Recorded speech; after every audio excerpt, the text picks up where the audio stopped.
Okay, I do believe we are all set to go, so I will give myself the audio check, and then once that is all good, we will get started. And it does seem like, because of course this is the YouTube feed, it'll be slower and take longer to be able to hear myself.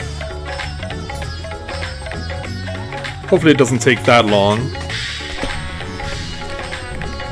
Okay. Ooh, wow. Wow, that's actually quite loud. Maybe it's just my speakers being too loud. But yeah, I can't.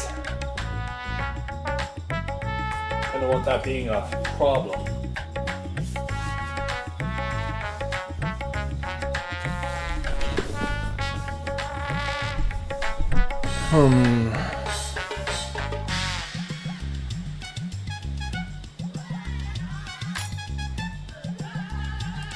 Let me just make sure that my output is not so high. Yeah, 81, wow. Yeah, that's a lot. Yeah, we'll want to slow that down somewhat. Yeah, why is it in the 80s? It doesn't need to be that loud. Let me go ahead and listen to myself again. That my output is not so high. Yeah, 81, wow. Yeah, that's a lot. Yeah, we'll want to slow that down somewhat. Okay, so yeah, it sounds like 50 is too low. So yeah, it sounds like 60 will be just right.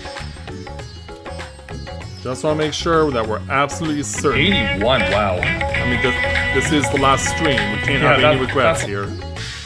Yeah, we'll want to slow that down. Yeah, it also doesn't help when the audio sync is so sure that we're absolutely certain. 81, wow. I mean,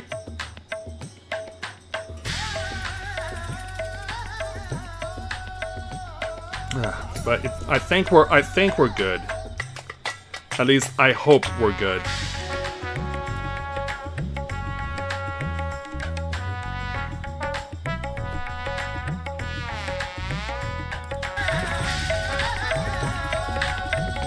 Yeah, I just want to listen to myself one more time. I think we're good.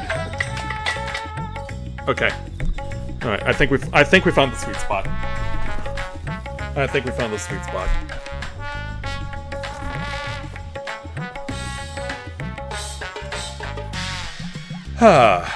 There we go. And so, I really don't know how I want to start off tonight, because this is marking the end of a legacy, as it were, because just like with how Final Fantasy XIV A Realm Reborn brought things to an end over the span of 8 years as far as telling the story from the Warrior of Light's origins in Eorzea to going into Ishgard, to going to Alamigo and Doma, to going to the First, and then coming here to Razat-Han, and Garlemald, and to the Moon, and to Ultima Thule.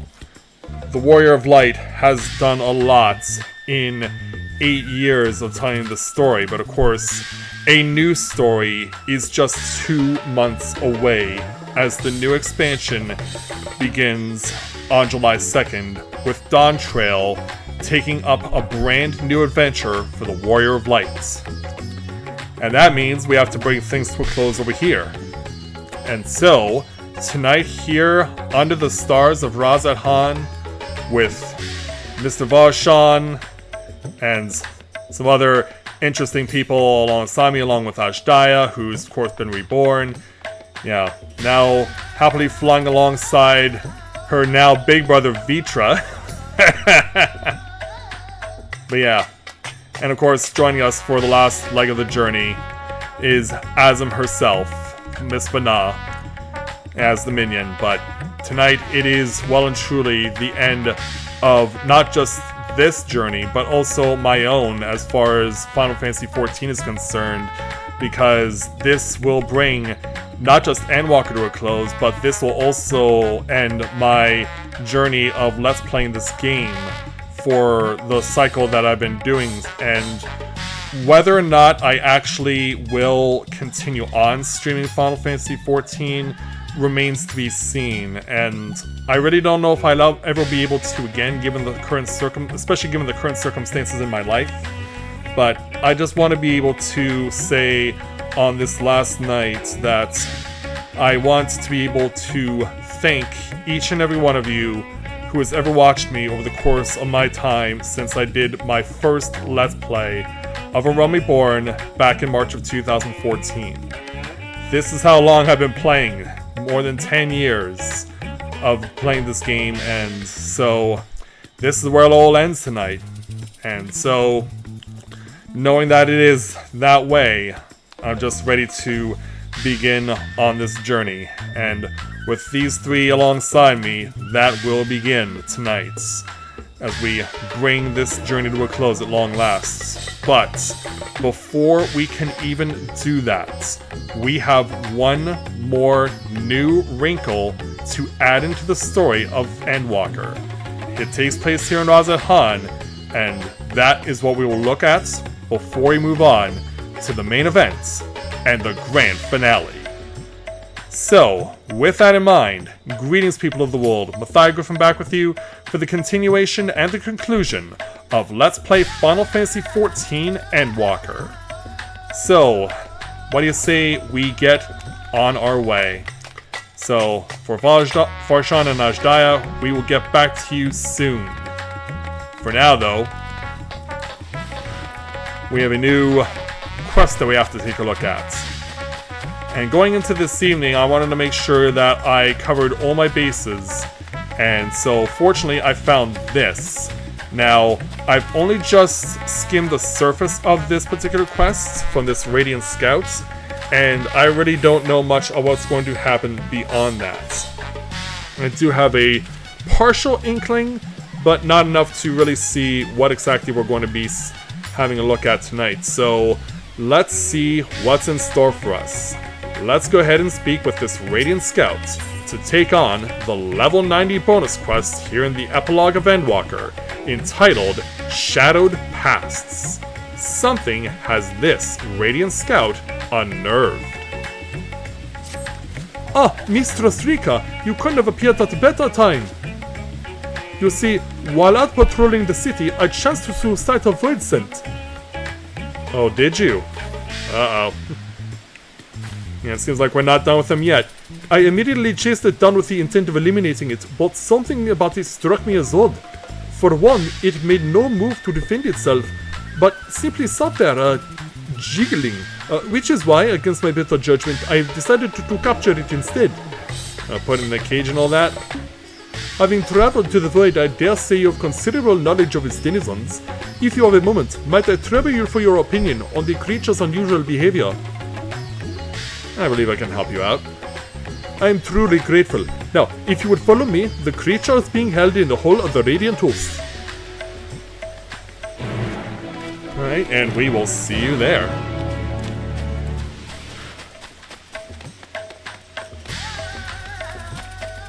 So let's begin the proceedings by going to said Hall of Radiant Host.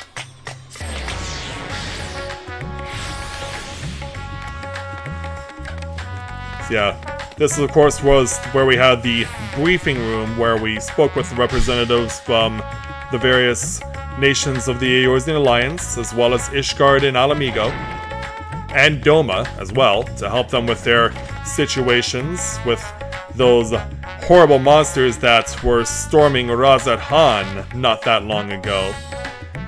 Yeah, those were some very scary things, so let's go ahead and speak with this Radiant Scout and a sullen-eyed Void Sense.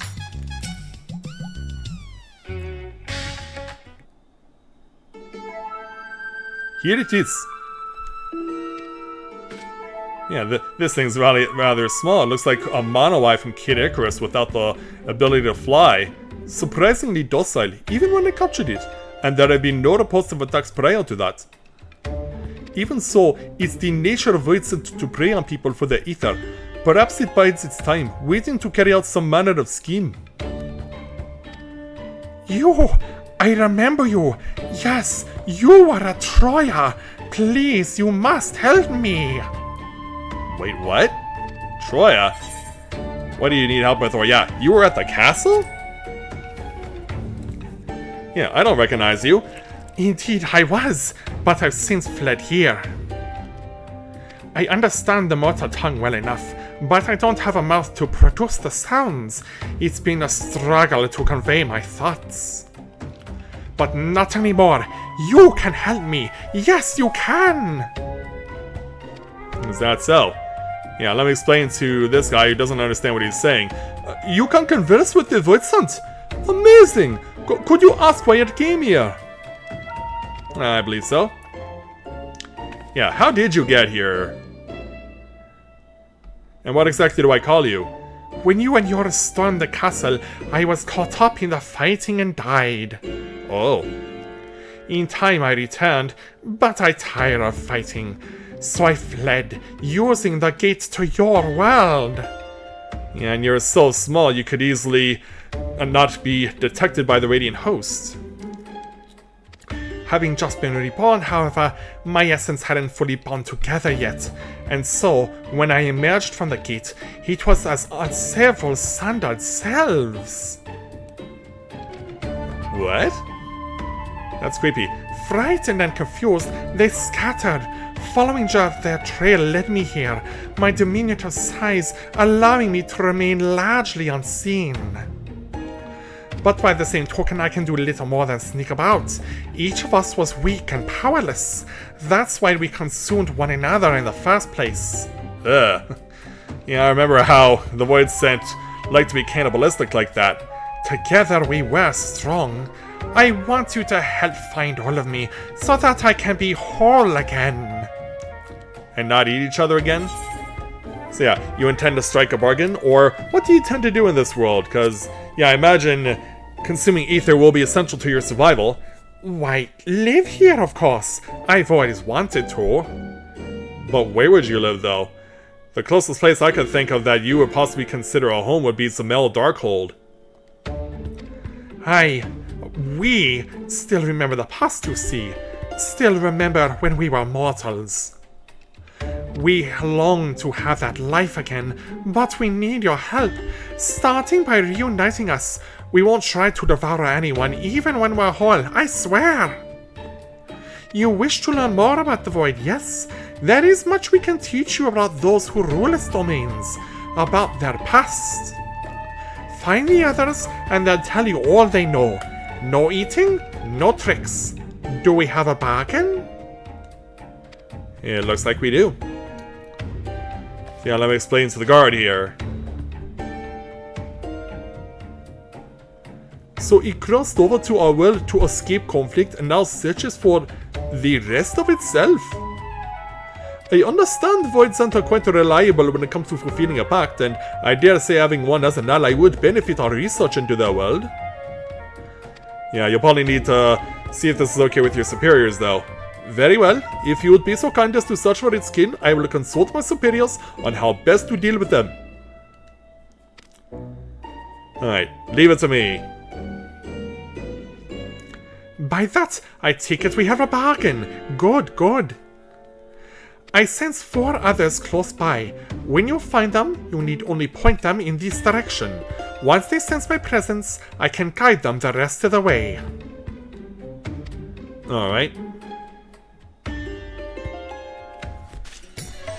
So yeah, let's go looking, and it turns out, for our first Wayward Hecti, we don't have to look all that far. And it seems not that far from the 8th, right? In fact, right here. So this is as far as I got as far as the initial assessment of this quest. So, what's that? I asked you to search for me in exchange for knowledge about powerful Voidsent? I was still wanting to see this and that, but I suppose a deal is a deal. Yes, it is. And so, tell me about yourself. Or the situation that you find yourself in. Those men over there. Soldiers, are they not? We used to have soldiers in our world too. There were lots of them during the Contra Memoria. Oh, back from Weaver's reading, are you? I hear you fought well against the Voidsent that slipped through. Come now, I merely did my duty. Haven't we all sworn to protect our nation, no matter the cost? Indeed they have.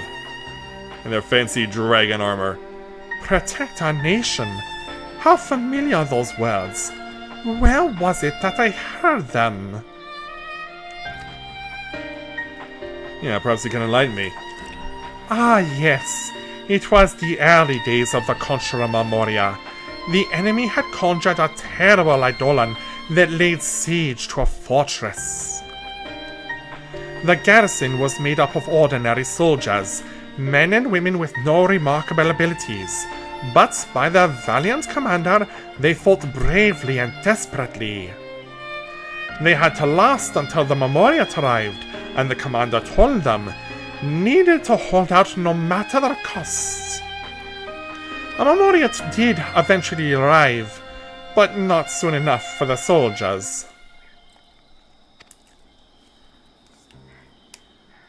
Well, that's not good.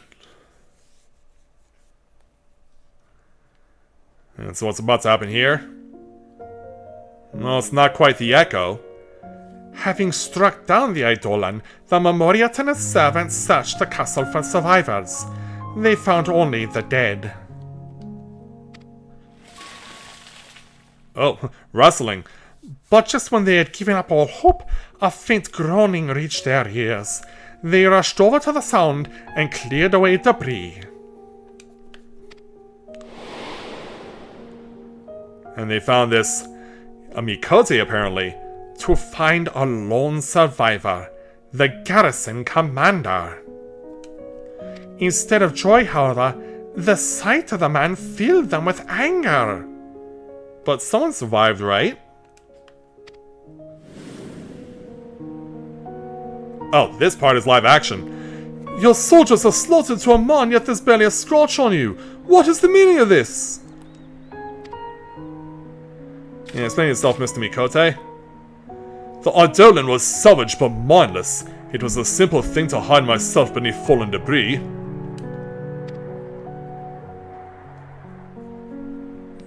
Hide!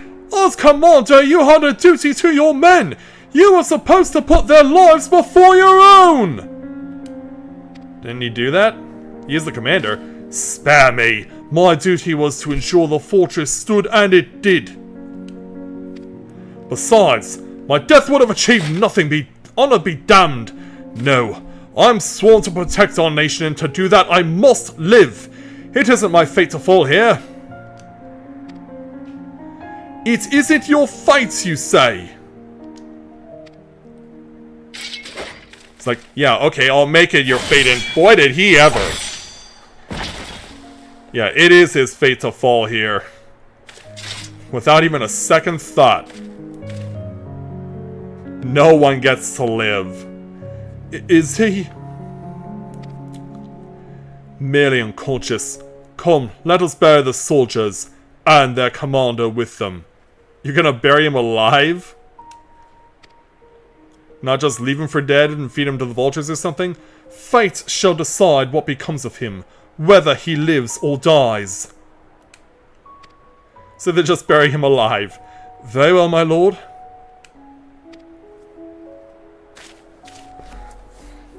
And so, go ahead and do your dirty deeds. Whoa! Okay. Yeah, he's pulling a Hildebrand here. Funeral rites were held later for the fallen, but solemn tears quickly gave way to horrified screams as a body emerged from the earth. The commander! So yeah, now he needs to find the zombie-fied gentleman. I can't die. I must live, the man is said to have declared. The people thought him a demon, a disheveled horror, muttering curses as he wandered off to regions unknown. Scarmillion, they called him. Oh wow, this is Scarmillion? So Scarmillion's origin is as a Mikote. Alright. A name befitting his newfound grisly visage. A name befitting a monster. Yeah, and they didn't bother to finish him off right then and there. They was just like, okay, you emerged, so you can leave now. Yeah, it just realized we're going to be seeing the origin story of the Four Lords within the context of Final Fantasy XIV. We thought we had buried him deep, but a mortal's desire to live is not to be underestimated. You're a mortal, so I expect you understand that desire. Well, that concludes my tale. I had best rejoin myself, if you'll excuse me. Yeah, and that's pretty much the only way he can get around. Alright, so we also have one at the Mahane. We have one in the Kama Residential District. And we have one near the airship landing. Alright, let's go find this remainder of this quartet. Let's begin the process by going over to the Mahane.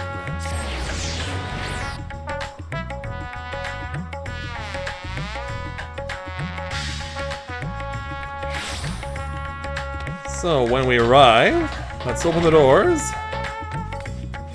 And so yeah, this Hektai is choosing to enjoy the show.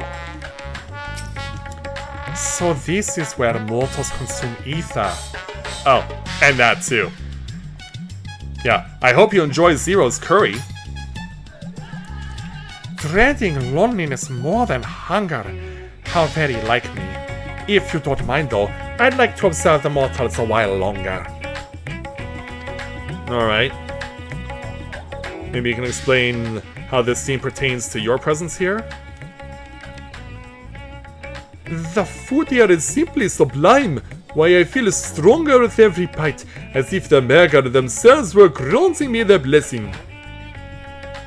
The food is tasty, that's true enough, but no food is so sublime as to be a substitute for proper training, my friend.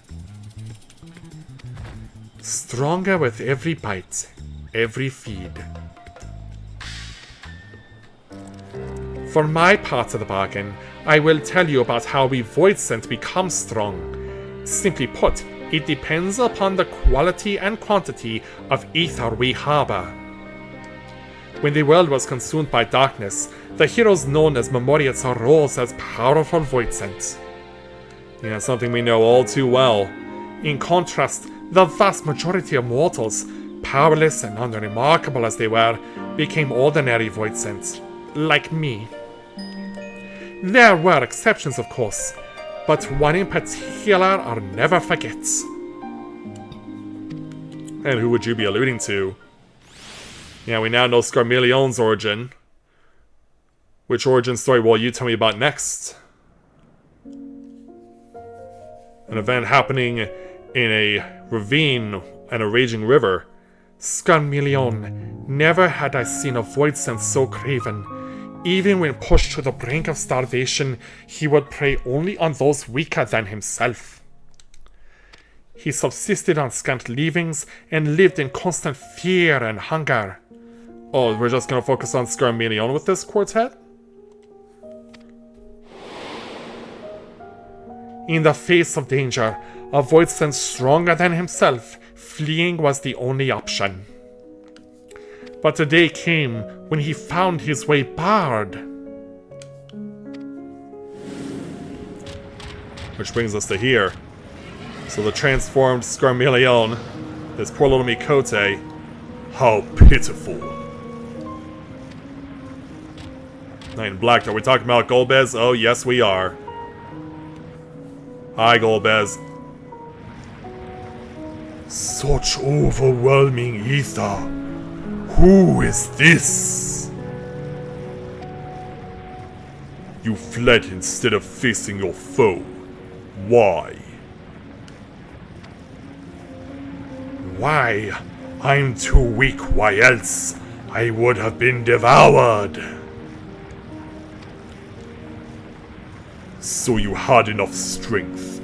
You would have stood your ground. Very well then. Yeah, ask and you shall receive. Here, take this. It's dangerous to go alone. Take this. What's happening? Yes, I feel it. The power swelling within me. Lo, your foe returns. Right here. And so now that you got your second win, easy pickings. How's that? What have you done to me? I granted you but a sliver of ether. 'Twas with the power you already possessed that you defeated your foe. I possess such power. Fear had clouded your eyes, blinded you to the strength you had attained feeding on the weak. If you would free yourself then from fear, then join me. You shall have a greater cause to live for and know true power.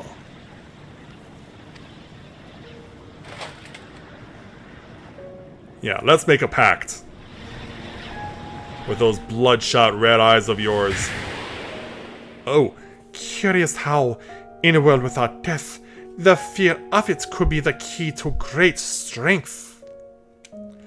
The knight recognized this, recognized the Void Sense potential, and thus did he take him into his service. Oh, hey AC, welcome to the stream, glad to have you with us.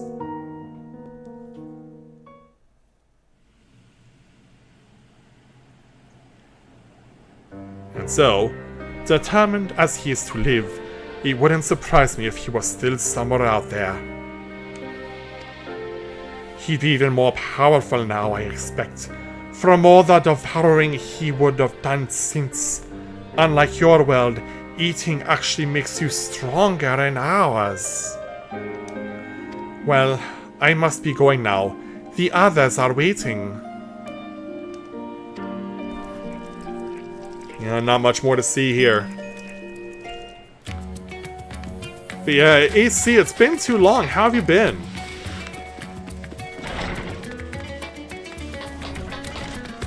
Yeah, and thanks for coming to show your support tonight. Don't forget to hit the like button. This is the last stream, so I could use the likes.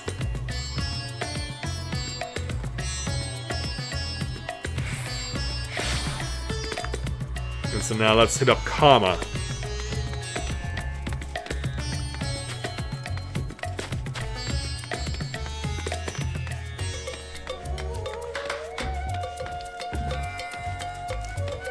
So, yeah, this wayward Hectai hiding behind a tree, or under one more specifically. My other self grows lonely, you say? My apologies. It was my intent to seek out the others, but I was distracted by the bickering pair of mortals yonder. My goodness, but there has been some colorful language. Well, we're all in that situation there, AC. So how's with your father? You shouldn't need his permission to just leave the goddamn house. Please, mind your language. What would father say if he were to hear you? Ugh, it's always father this and father that with you. I'm sick of it. You're your own woman now. Bloody act like one for a change. Yikes. Colorful language, yes? Not from the girl, though. Oh no, she appears to be quite well bred. Unlike her suitor, it seems. I just hope she's happier than a girl I knew long, long ago. Yeah, I think I have an idea who you're talking about.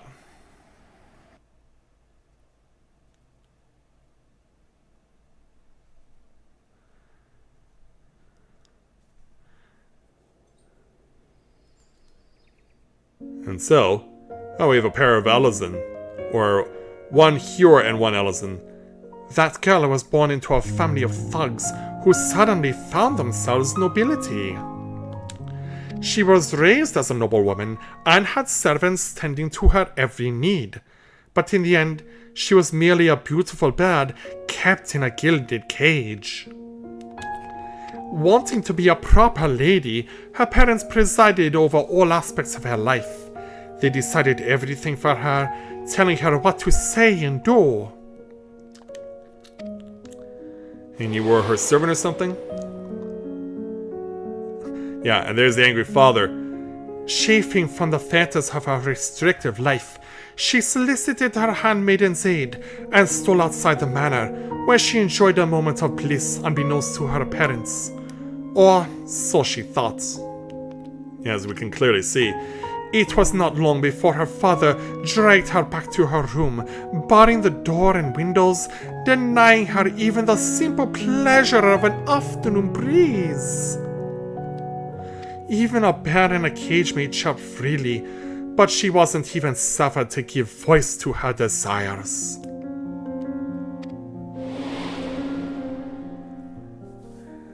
But she wouldn't be deterred.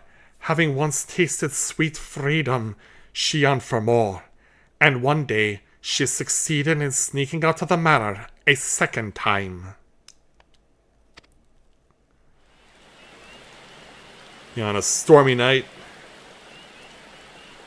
in a house not unlike something we would see located in Girabanya during White Mage quests.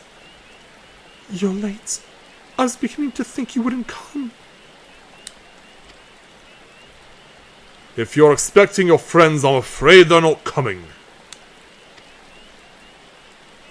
Womp womp. Yeah, and apparently she's not even allowed to have friends. Father, how did you... What do you mean they're not coming? I had known that some miscreants were cavorting in these parts, but to think that they dare try to consort with my daughter. Well, you needn't worry about them anymore. They're food for the fishes now. Oh my god. It's not enough to just shoo them away, you had to kill them? How could you do this, Father? Why must you torment me so? Know your place, girl. You are a means for our family to gain influence, and I won't have you sullying yourself with riffraff. Final straw. Yeah, look what's in the background. I see a hatchet. You will not leave your chambers save with my permission, nor will you disobey me again. If you do so, there will be severe consequences. Am I understood? I said, am I understood? Oh, well, I think there's something new you understand. To hell. What did you say? You should probably be paying attention to what's in her hand.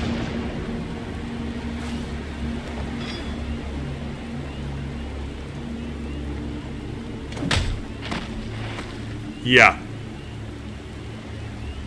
I said, go to hell!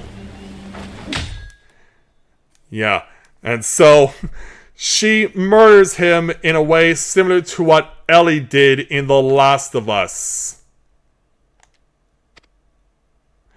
Yeah, just hack him to pieces with a hatchet. Yeah, take that, David. Yeah, once the rain had subsided, she was her own woman. Oh, to think that it could be so exhilarating to speak my mind, to do as I please. No more living in a cage. From this moment on, I am free. Free as the wind.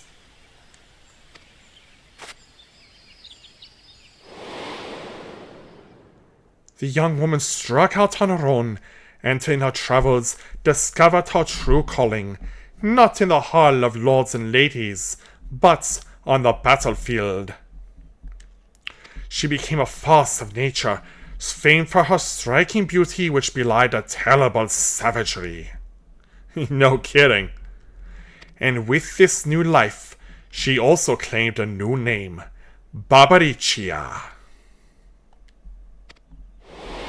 And see, apparently Barbaricia was an Elizan, but she had very small ears for an Elizan.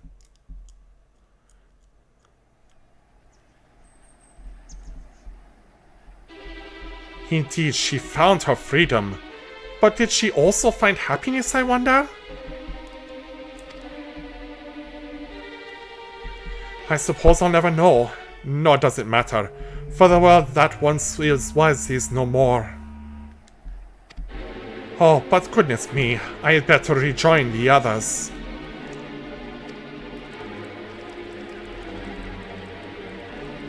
Are you referring to the movie So I Married an Axe Murderer with Mike Myers? Is that what you're referring to, AC? So as we're figuring that out, let's make our way back over to the Aetherite and head to our last spot over at the airship landing. There we go. Yeah, I've never seen that movie, but I remember the title of it very well. It's supposed to be a comedy of all things. And of course, Mike Myers being a comedian and all that, that would fall right into his lap. And definitely be in his wheelhouse. And so we find our final wayward Hecti hiding over here amongst the crates at the airship landing. Ah, what a refreshing breeze. Well, we found the rest of your friends. I'm to return to the others? Ah, they should come here.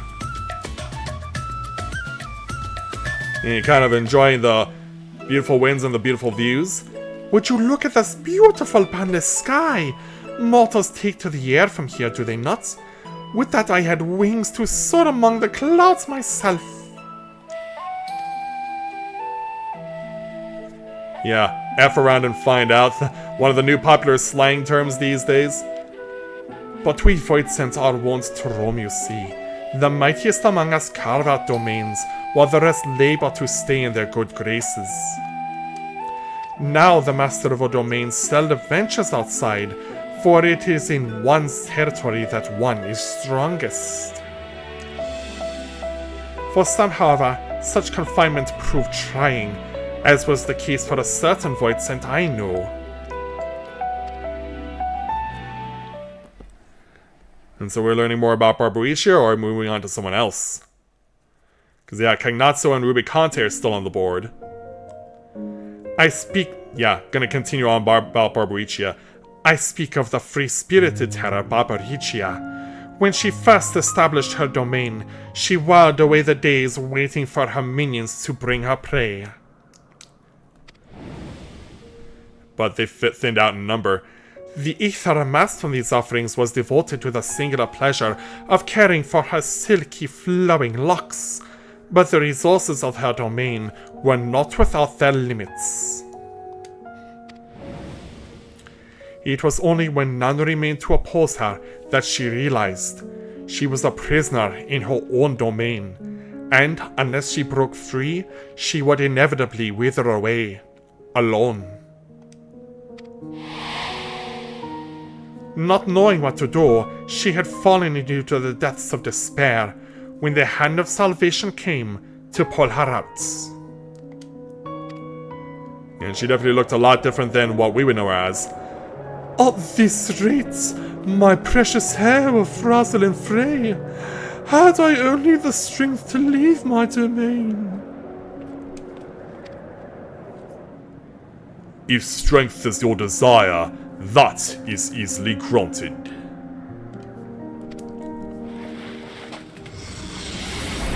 And so, share a little. Who are you? You know, all of a sudden, so much power surging through me.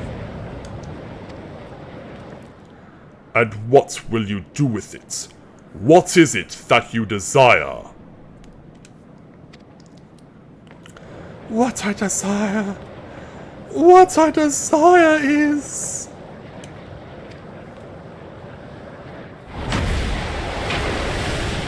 So let it all out.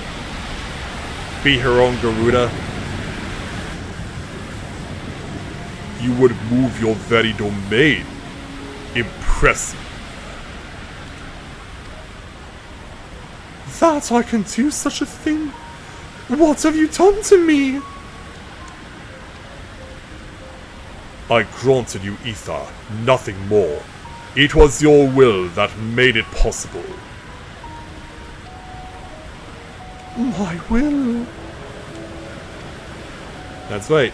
Even so, no matter where you should go, there is naught but darkness. What could your destination possibly be? Yeah, what would it be? Destination? I have no need of such.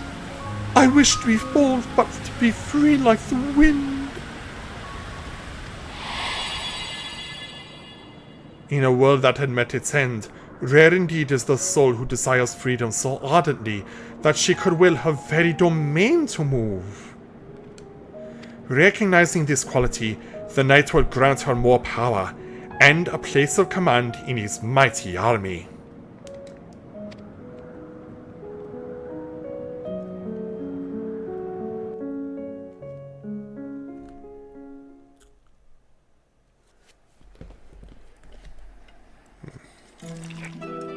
Yeah. A story worthy of a bargain, I trust. I might have had more to tell had I not fallen off her domain. You fell off? It seems you mortals also have a fondness for flying. I'd certainly like to try riding one of these airships of yours. But perhaps another time. My other selves will be a blubbering mess if I don't hurry and rejoin them. Yeah, you better get going. You have found the last of the Void Scent. Time to head back to the Hall of the Radiant Host. So obviously, this is not finished. We will get the origin stories for Rubicante and Cagnazzo. Or we get them right away, though. Back to the Radiant Host.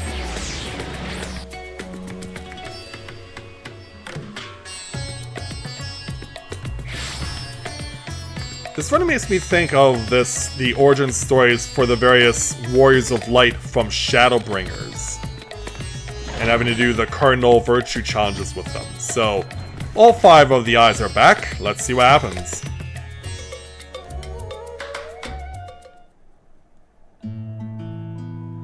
Thank you so much for finding me. I hope the knowledge I had to share was worthy of our agreements. Yeah, more than worthy, I'd say. They told me it was Scarmelion and Barbaricia, but yeah, how did you come to know about them? My other selves lived quite disparate lives, both as mortals and void-sent. Though I suppose it is rather fortuitous that they crossed paths with such powerful void-scents. But more importantly, what they could offer was worthy of a bargain. For that, I am glad. Well, I'm glad we could help. All that remains now is for us to rejoin and become whole again. And so, all together now?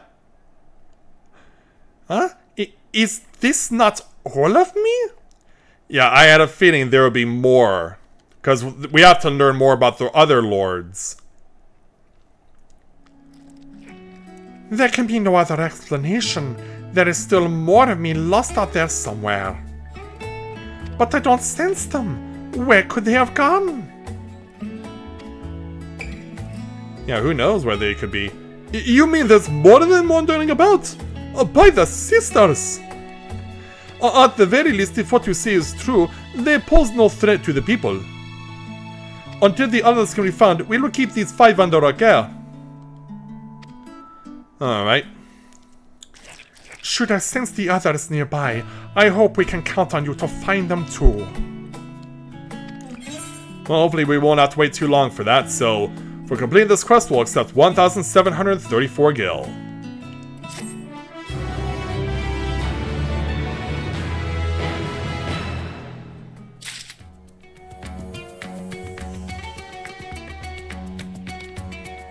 Alright, so onward we go. Let's go ahead and speak with the Radiant Scouts and continue on with our next quest at level 90 entitled Shadowed Pasts Once More. The Radiant Scout is keeping a close eye on the sullen-eyed Void Sense.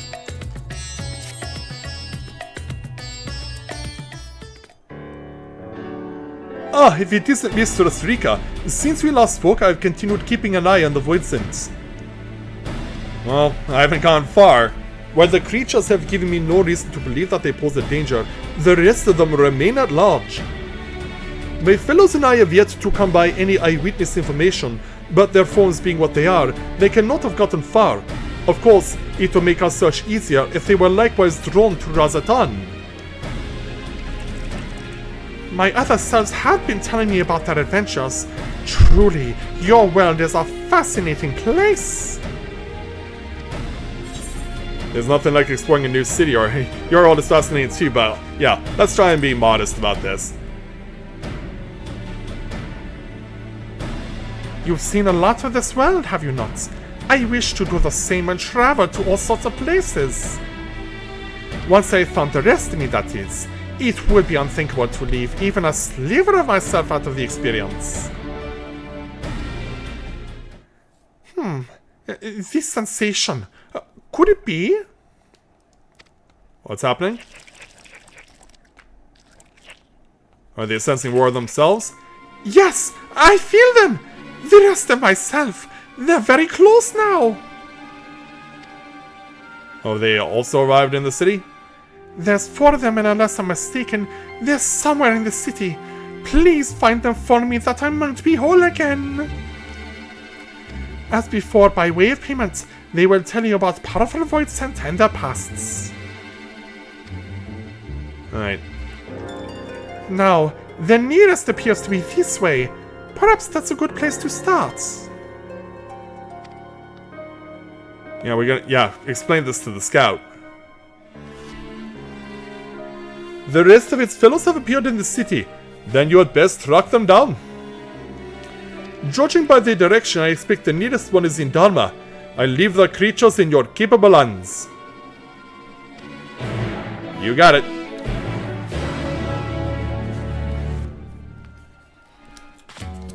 Alright, search for the next set of Wayward Hectides. So yeah, Dharma was mentioned. There's one also by the High Crucible. So yeah, also in the by the main Aetheryte. Or not the main Aetheryte, but near Ozadal's Peace. There's one by the Pax's Path out near the farms. And there's one, yeah, actually pretty close to where Megaduda is. Ugh. Alright, so, yeah, they said Dharma, so let's hit up the Rubida Fibers Aetheryte.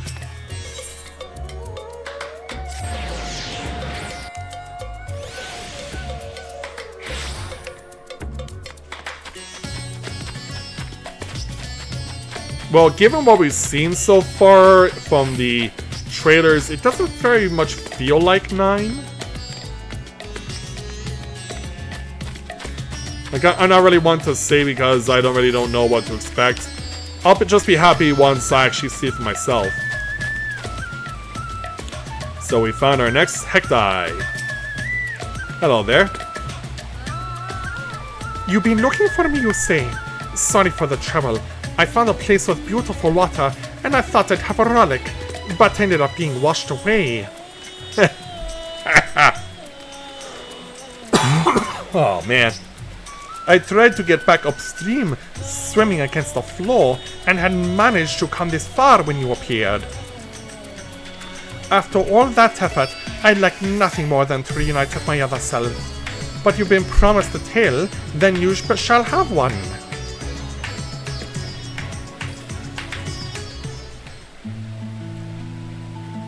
See, I imagine this is Kagnatso's origin because we're close to water. And we also have a fisherman chilling out. Nothing but small fry. See that mortal there? He fished me up but promptly released me while cuddling me a hideous slug. I don't know what that was about, but it worked out well enough.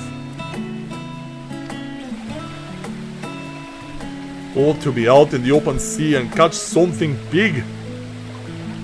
Yeah, can I introduce you to Mattia? But until I can afford a halfway decent rod, I'll just have to put up with this tired old fishing hole. Poor guy. I know the feeling well, the desire to chase after big fish.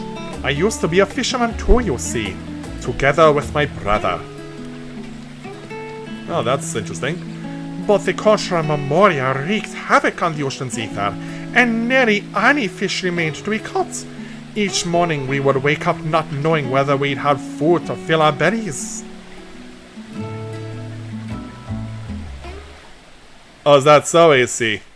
I should have had you come with me to this potluck I was at my local church last night. Because chicken curry was on the menu. And this guy's a Rogadin fisherman, okay. On a day like so many before, we were waiting in vain for a bite. My brother's face was fixed in a grimace, and I assumed he was cursing the war in his mind. But it turned out he was thinking about something else altogether. And when he finally spoke, the frustration was plain in his voice. Even if there were fish to catch, is this how I'm going to live out my days? Sitting endlessly with a pole in hand. It's like dying a slow death and I can't take it anymore. We're going full-blown network here? More so than our privation, it was the mundane, unchanging nature of our lives that bothered him. And then, in the next instant he blurted out, "That's it. If there's a war, I'm going to fight too. That way I won't be bored, at least." And so just like that, he ditches his fishing rod and makes a break for it. And just like that, he threw aside his rod and set off, right into the thick of the conflict. And you just watched him go and you never bothered to try and stop him. And so then...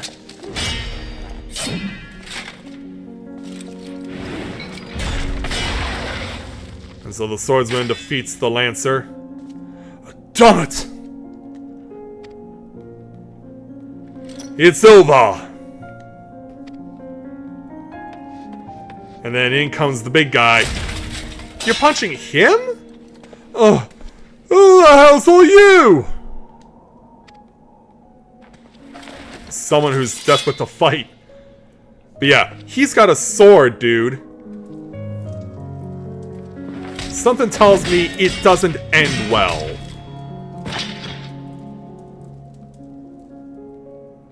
For him? Yeah, he just saved a memorial of darkness. Whoever you all are, in your debt. Having exhausted my powers, I was all but defeated. But now, none remains to oppose me here. Perhaps you would consider serving me. You would be well rewarded, of course. I could grant you riches, castles.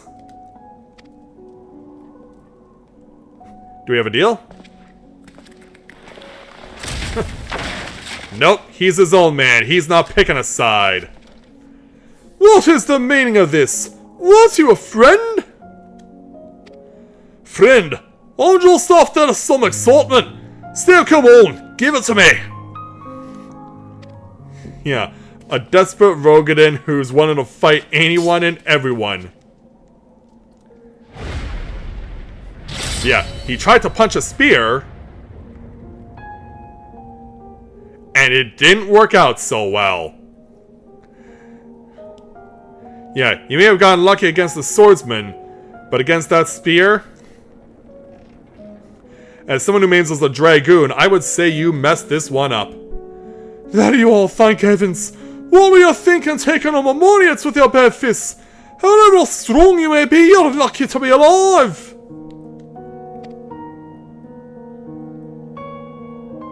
Alive?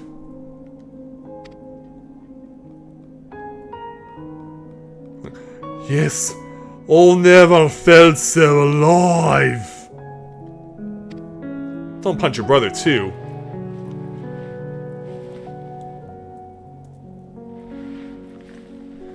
Yeah, something inside him is definitely snapped. He's a renegade who lives by his own rules. Where are you going?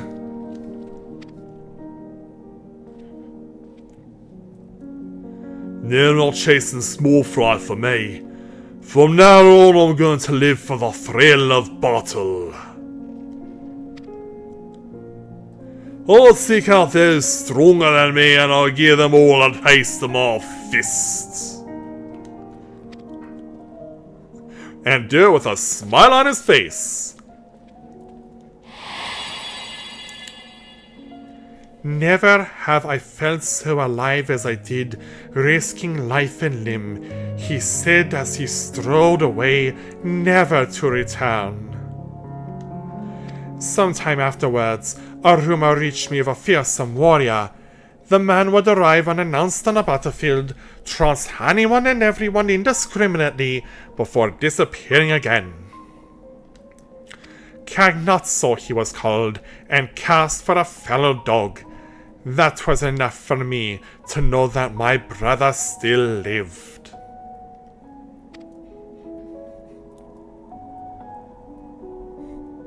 Yeah, Daredevil better watch out, because that's the real man without fear. Yikes. Yeah. It was only when I became a Voidsent that I came to understand my brother, to understand the emptiness he felt in his mundane life. It inspired me to want to break free from my own unchanging existence, and instilled in me a longing for this world. And for all his quirks, he was a good and kind brother, always looking out for me and helping me with my fishing.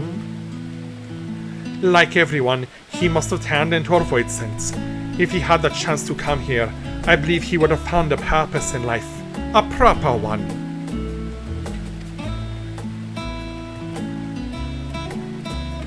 But sadly, thanks to you, I can relive those old memories. And with that, I had best go and join my other selves. Be seeing you. he doesn't have to travel that far.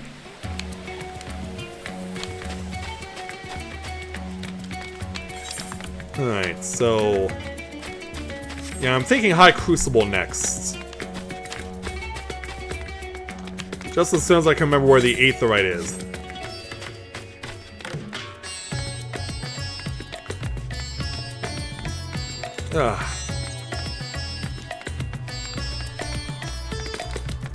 Yeah, right now, I'm definitely feeling that pain.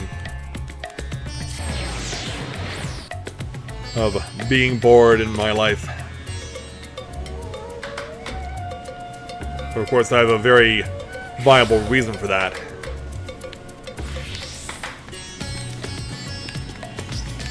Where's the staircase? Here you are.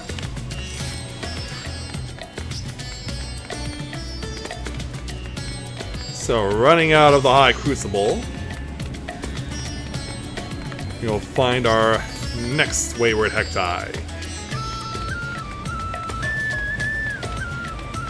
And this one appears to be... oh, right over here. Alright. Taking a look at all the alchemy. What? I'm calling me, you say? I can appreciate my separation anxiety, but I answer to no one, not even myself. I am my own master. I do what I like when I like. I will rejoin the others at my own leisurely pace. I was about to say, am I going out of order here?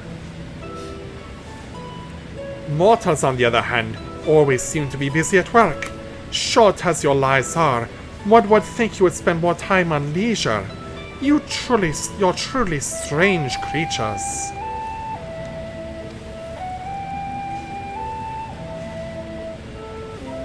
Well, maybe more accurately about India, because remember, Razat Han is inspired by India. As we look at the alchemists doing their thing. Still burning strong, just like the start of the experiment? By the sisters, but tending the flame is mind-numbing rock. Someone has to do it, I suppose, but I just wish it wasn't me. Tending the flame. That reminds me of a void scent I once knew.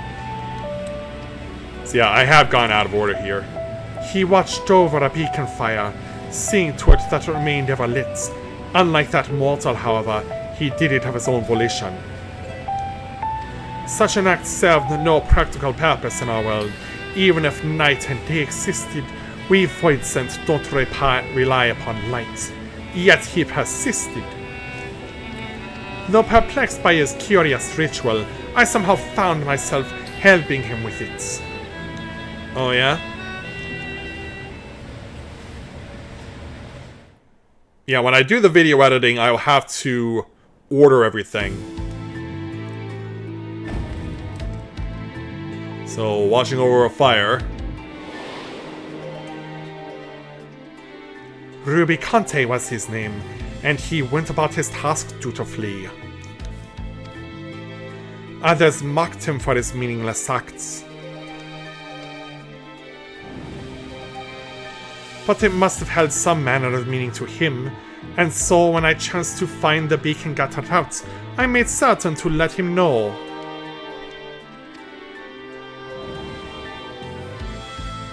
For a time out of mind, this routine continued uninterrupted, until that fateful day.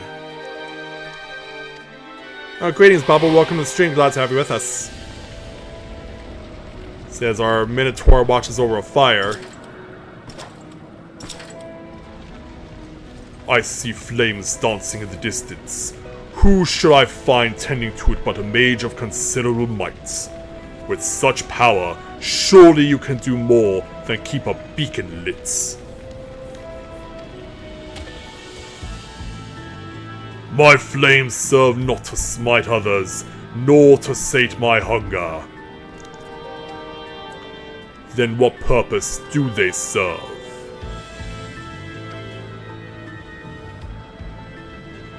I cannot say for certain, but to simply behold this flame somehow sets my heart at ease. I see. 'Twould seem you lack the powers to comprehend the feelings engraved upon your soul. But such a lack is readily rectified. Yeah, if you like fire so much, maybe this will help.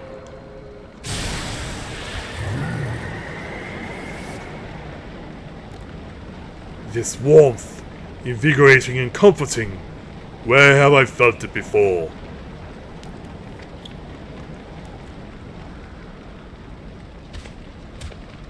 Maybe from what's in front of you? Of course! The sun! That which once shone its light upon creation.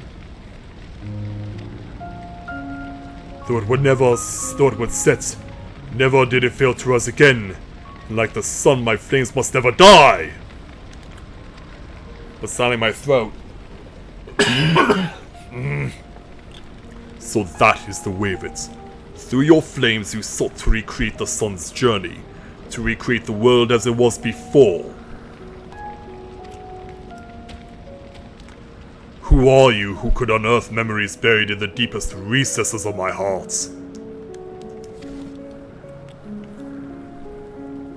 It matters not who I am, but what I seek to do.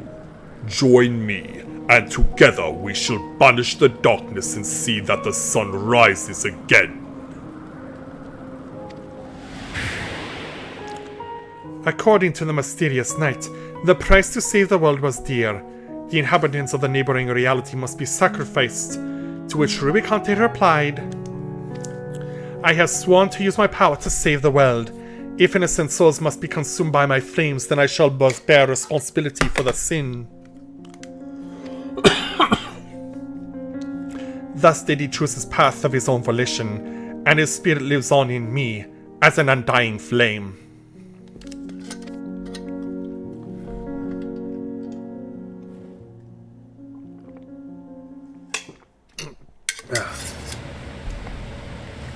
I'm so glad I have my ass with me, but sometimes that's just not enough. A world engulfed in darkness has become the norm for me. But since coming here and basking in the sun, I've been reminded of all that we had lost. I understand Rubicante better now. Understand why he was willing to sacrifice all to restore the world to the way it was.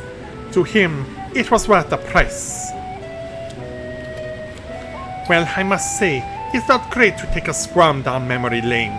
With that, I shall now rejoin the others. Of my own volition, of course. And away he goes. Praise the sun. Alright. I just gotta remember how to get downstairs in the High Crucible.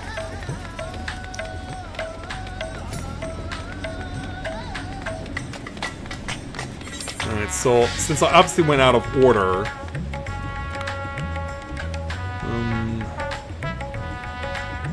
I'm not actually sure which one I want to take next. My mind is thinking, go to Oswald's Piece, but then walk from there to the next, not the one closest, but the one furthest away.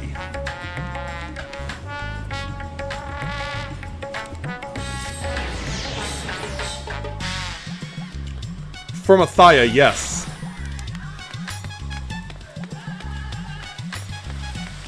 But that was more selected out of me not knowing how everything worked at the time. Because remember, character creation had much more significance then as opposed to now. So choosing one of the 12 was something that was actually important to your stats, unlike now where it's just superficial. And it turns out the Hecti was literally right across the street from where the Aetheryte was. Hello there. The rest of me are here too? What a relief! I was taking in the sights in a village nearby when I realized I had become separated. I'm glad I decided to follow the clamor and head to the city. There are so many mortals here, so many beautiful buildings.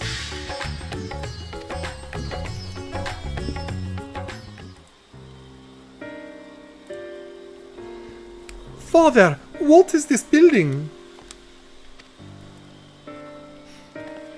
As we're admiring the fountains. This, my boy, is the resting place of the great Azadal. Centuries ago, he journeyed here from the mainland and helped to end the war between the Matanga tribes, an act which laid the foundation for the nation of Razatan. So it's thanks to him that we all get along. Ah, tomb. A place for mortals to remember their dead.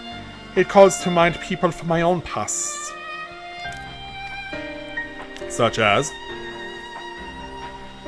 My mother, who died in the Contra Memoria, and the ones who laid her to rest.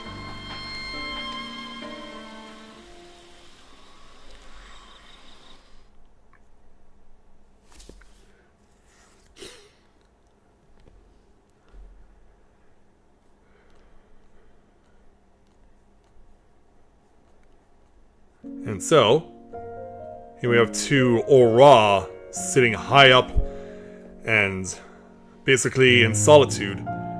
Long, long ago, there lived two powerful mages. It was said that none could match their might, yet they nevertheless continued to hone their skills at their training ground, atop a peak called Mount Ordeals. Okay, so this is Rubicante's origin. One day, fell fiends began attacking villages unprovoked. Upon hearing the grim tidings, the mages came to a resolution. Through years of training, we have mastered our flames. 'Tis time for us to employ them for the salvation of the world. So it was that the pair descended the mountain and set about vanquishing the fiends. And this is where we catch up with them. As this dynamic duo is showing how good they are. Just the one left! Leave it to me! No, don't! Uh-oh. Please don't hurt her! Don't hurt my mother! Oh no. And this perfect distraction... Your mother? Yeah, and the perfect distraction kills that guy. Oh, you young lady. Please save her, I beg you! Oh, what do I do? Yeah, because you just saw your her mother kill your brother, and now she's next. It seems I have no choice.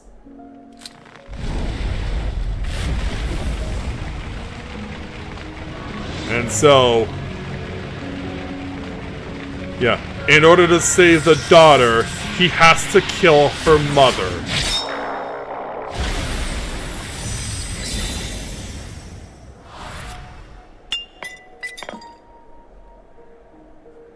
Yeah. It was you or her, young lady.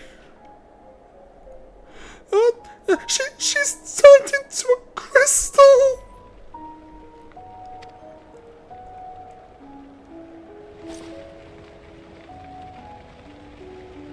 Yeah, you've both lost a family member today.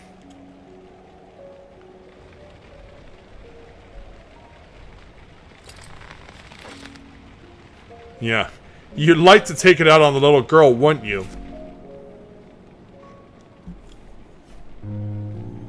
Yeah, she's crying, you're crying. I said that I would save the world.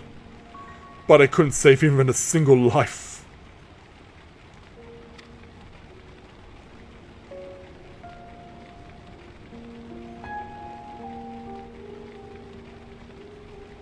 Yeah, well, what was it all for?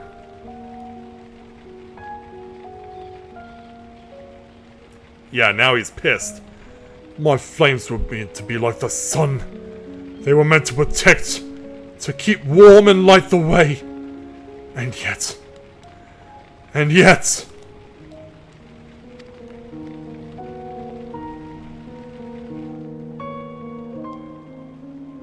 yeah, you're gonna get mad at me, aren't you?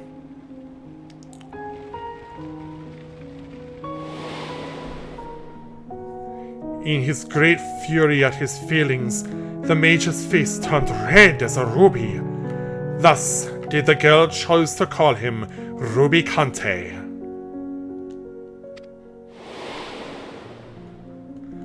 The mage returned to his mountain where he buried his comrade. Upon the gravestone he etched words of admonishment and continued to training alone. One day when visiting his comrade's grave, he found that a familiar crystal had been left there. Its presence lifted a great weight off his chest. Without words, it told him that the girl was grateful for what he did. At least she's able to acknowledge that. That day, he regained something he had lost, and descending the mountain once more, he embarked upon a journey determined to use his powers for good. But that day never came.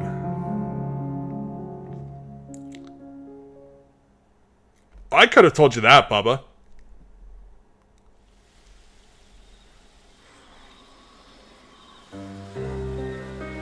As sad as it is to lose a precious life, it's sadder still, I think, to lose one's purpose. Mount Ordeals has been swallowed up by darkness and his comrade's grave with it.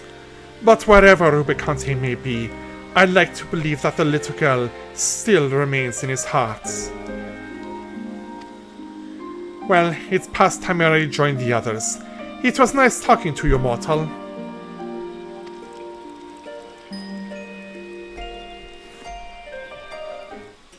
Alright, and that just leaves one more spot.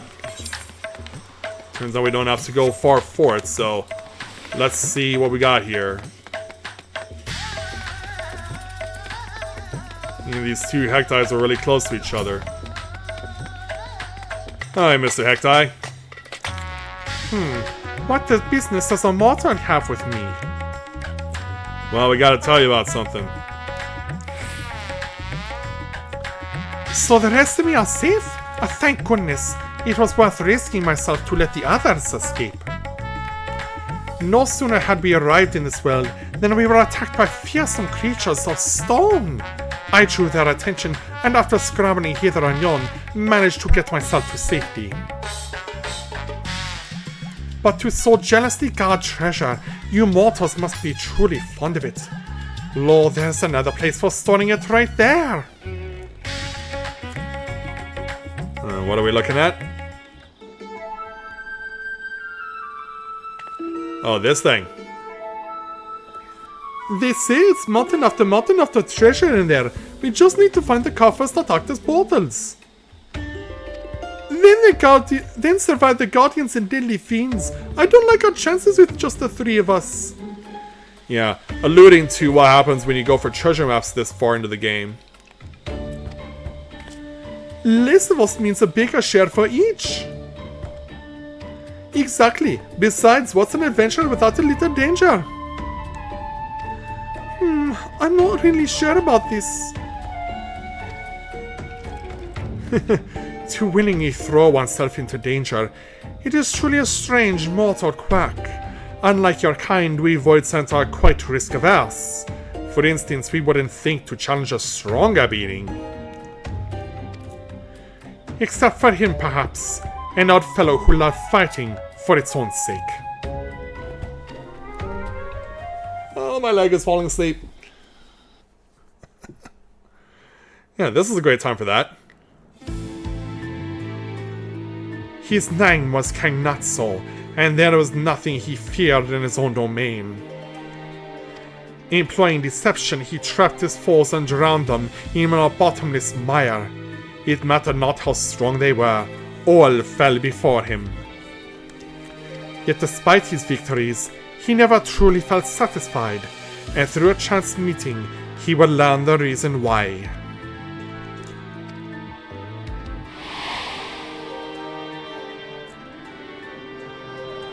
And here comes Golbez. Yeah, with a little Hectai just watching on. Oh! You're like, yeah, you come in here, I'm gonna wash you. He shields himself with his ether. Thought you should repel my attack. You're tougher than I expected.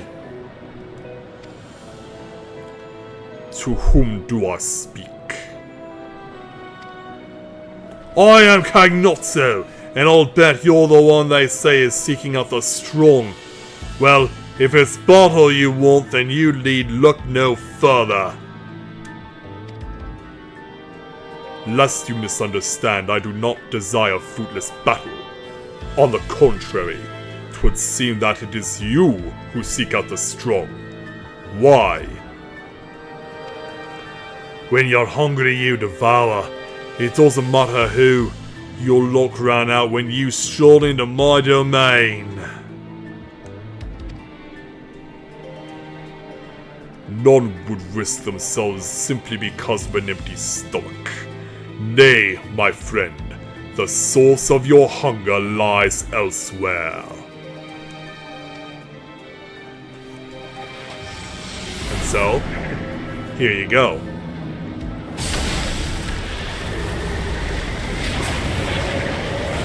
Yeah, now really give us a washing. What is this ether so pure and sublime? There's so much of it I'm ripe to burst. And yet, I still don't feel satisfied. Do you see? 'Tis not for ether that you thirst, but battle. You'll not quench this thirst with stagnant swamp water. Nay, not say that of a raging torrent will sate you.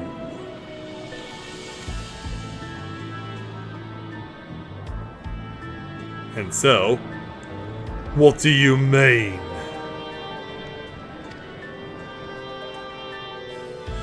There is no joy to be had in ensnaring your quarry. For victor to have savor, you must place yourself in the midst of danger. Like Falquez. If you join me, I shall see to it that you never want for dread foes to grant you satisfaction. What say you? Why do I feel as though I've remembered something important? Whoever you are, I would know more.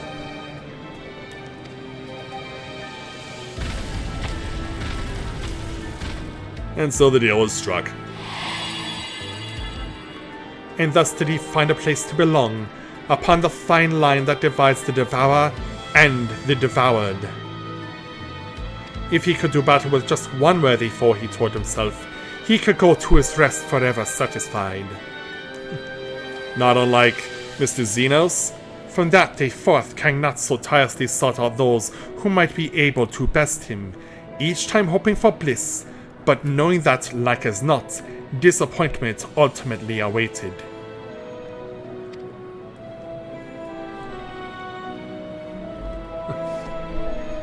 Yeah, certainly that was the case of it.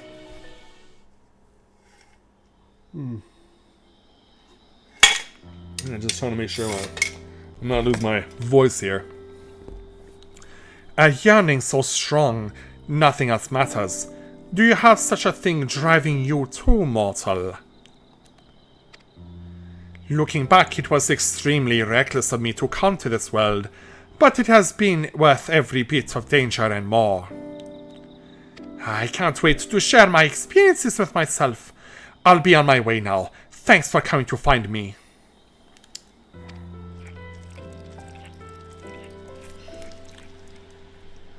You have found the last of the Void Scent. Time to head back to the Hall of the Radiant Hosts.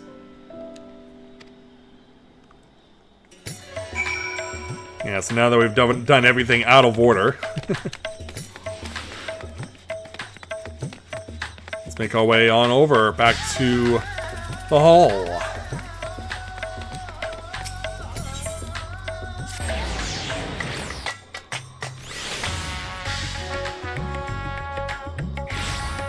And so, let's see what happens when everyone's together again. And I can't help but feel like we're gonna see just a little more. So, let's see. We've got 9 eyes here. Is that enough, or do we need a 10th?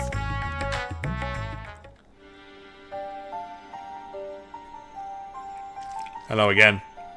You did it! You found all of me!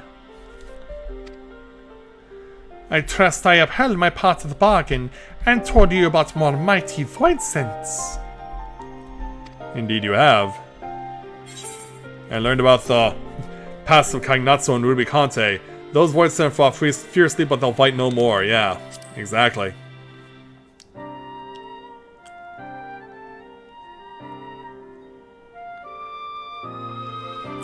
So you had already crossed paths with them. Though the tales may not help you in the battles ahead, I dare say they give you something to think upon. As mortals then void sent, then arch-fiends, these troubled souls fought with all their being, and now their fight is over. But why do I have such a pained look on my face? Well, I myself have only had the tales from the others. If I'm to make their feelings my own, I need to become whole again, which I can now do thanks to you.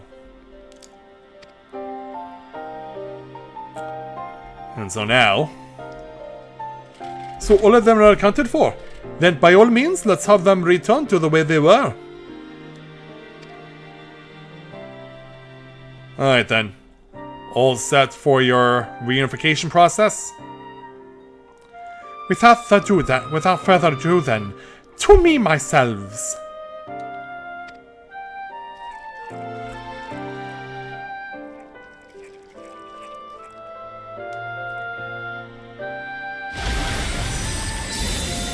So they all go back to the one in the middle. And this is what it ultimately looks like. At last we're whole again! There's nothing we need fear! And that which each of us experienced since coming here, it's as if I have experienced it all for myself. I say it again, But this world is truly a fascinating place. I must see more of it. Yes, I must. I'm not sure what I was expecting, but now that it's all, I can't help but feel that it's more of a danger. Hopefully not. And now that I think about it, probably the lost city of Amdapor would be a good place for you. Yet with the undersea portal destroyed, there's no way to return it whence it came. Whatever should we do now? Yeah, can we get it home? What's this I see? Through your numerous eyes? Oh, it's Void Scent. There's a few of them in that direction. More of my brethren made it over, it seems. Curious though, this is much farther than I can usually perceive. I can only assume my vision has improved. Could this be the accumulative effect of our experiences here?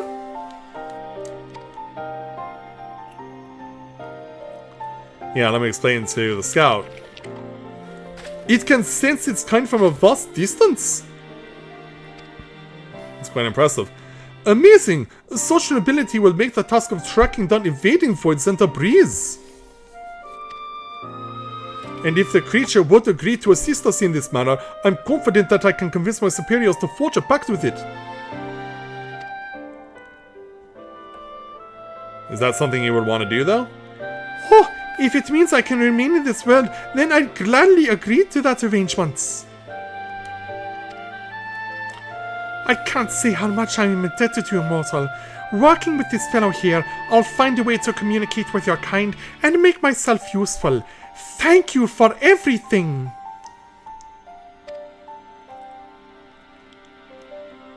So yeah, it looks like we have found a pacified Void Scent that is well and truly gonna make its home here in Razad Han. And so, with that, we have completed this series of quests and we'll take 1,734 gil, plus we obtained the Somewhere in the World Ambitions Writhe Orchestrion role.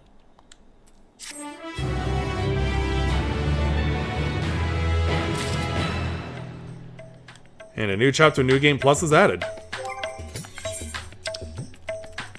Yeah, I want to see what this song is like first, so what do you say before we continue on our journey to the main event? Let's go over and see what this song is like.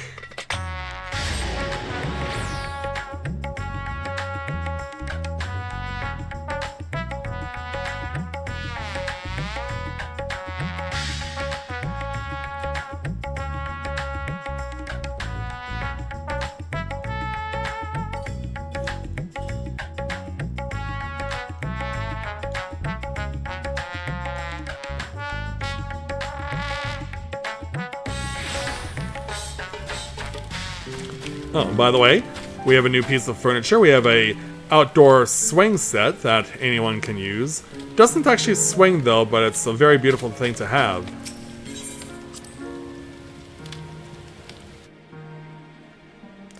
Yeah, I got it from one of my retainers on a quick exploration, and it's very beautiful.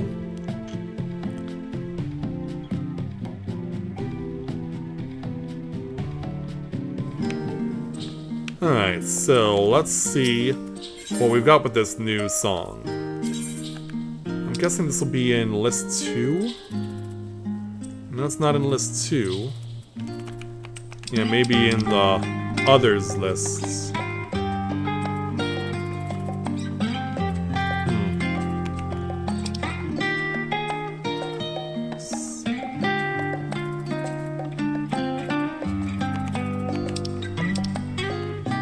Yeah, it's not a raid.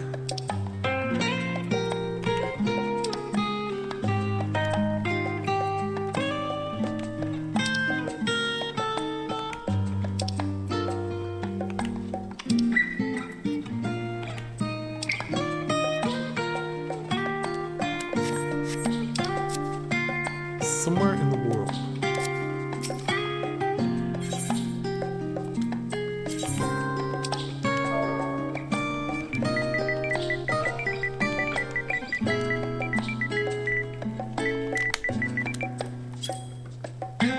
Okay, he's under lists under the quest lists.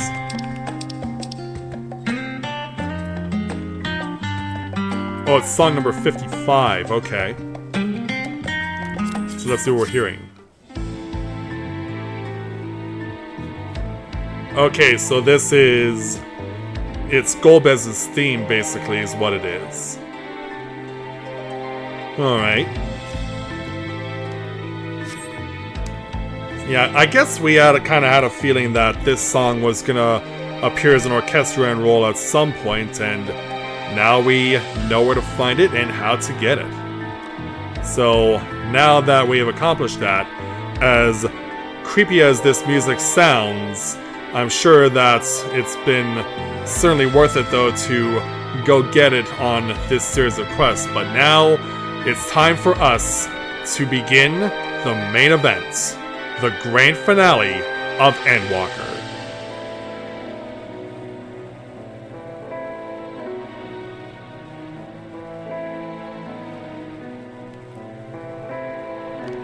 And so, back to Rods at Han.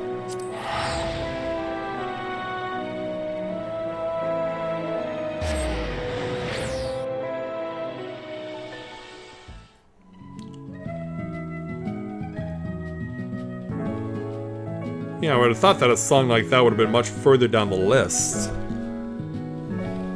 So yeah, that did kind of take me by surprise.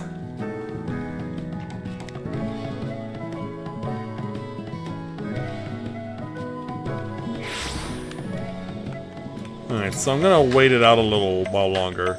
Because I want to start the quest at dawn. So something I wanted to show off is that I've added it to Rika's look. I don't know if you had the chance to notice it, but I've added some more flowers to the flowers in her hair.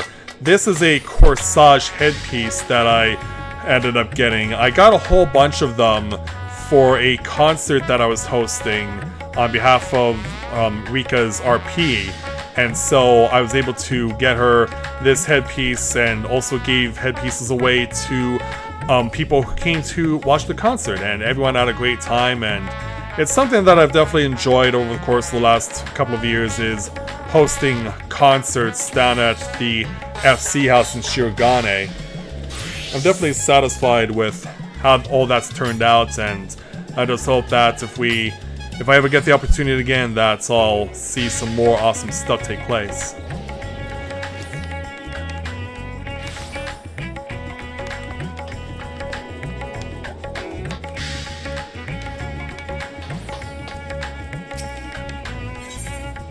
So yeah, it's still about another in-game hour before dawn. And as you can see, the area around Razat Han is completely cleared out. As far as I know, there are no other significant quests to see in-game as far as side content is concerned. Because yeah, I showed off this one, I've showed off the one with Alpha and Omega, I've showed off all the Hildebrand quests, we did all the weapon grinding.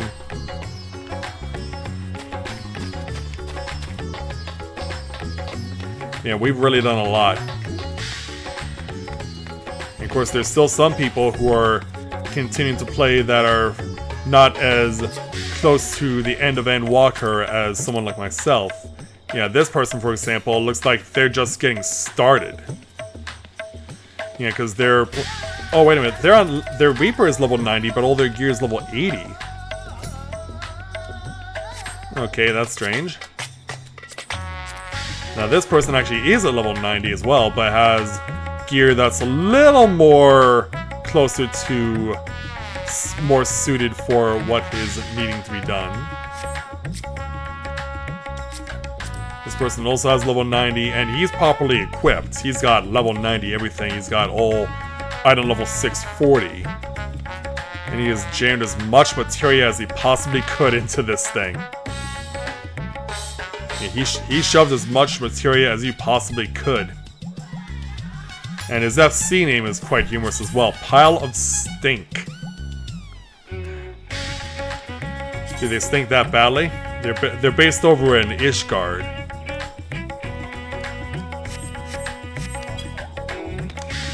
And this person over here, also a level 90 Reaper, but does have the Mandeville Reaper. But has to still work on grinding everything else. As far as Rika is concerned, there's nothing more that I can level up on her. So she is at 660 right now, as is Mathia, as is Corinne. She has her level 665 Mandervelius Trident. And then everything else has been enhanced by going through the Mists of the Realm. Of course, it's impossible to enhance 2 max rings at the same time in the same expansion. Of course, this restriction will be lifted when Dawn Trail begins. And then I can get Rika a 660 ring so that she can have 2 of them.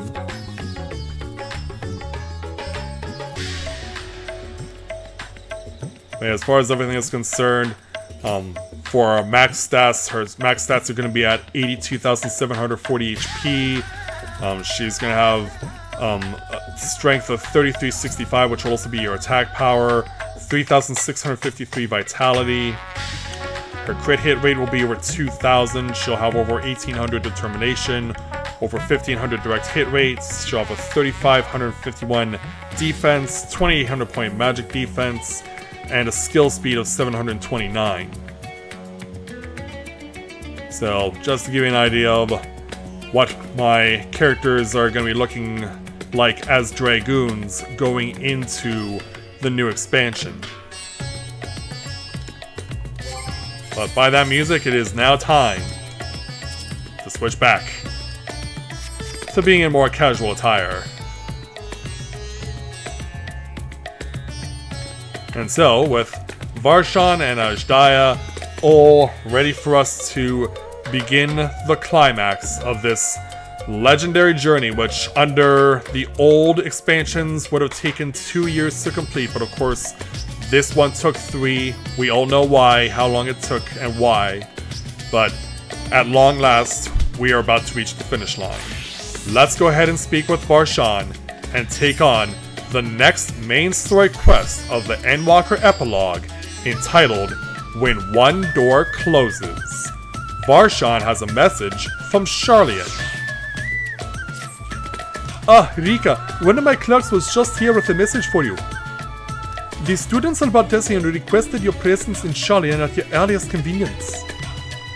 Indebted as I am to our friends, I had hoped that I might too be of service, but it is you alone that they require.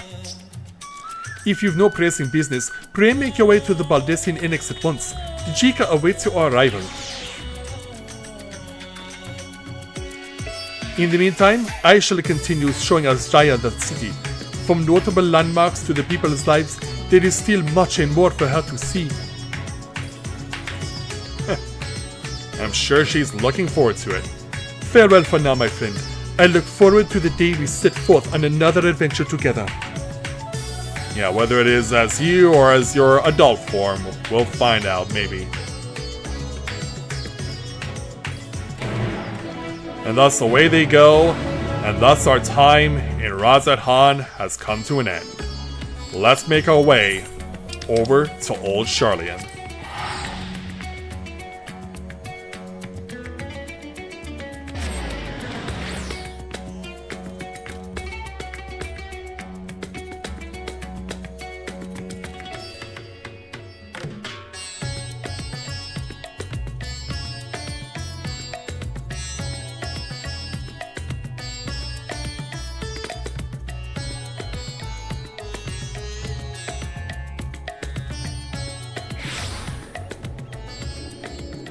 And so, on a beautiful day, very appropriate for this climax here, and the sun's just about to peek out over the gazebo over there, and we can just breathe it all in and take in how beautiful Old Charlian is. Let's hope that the form is doing their job and doing it well today, so let's make our way over to the Annex. By the way, have I been sounding alright to you guys? I'm not sounding too loud or anything?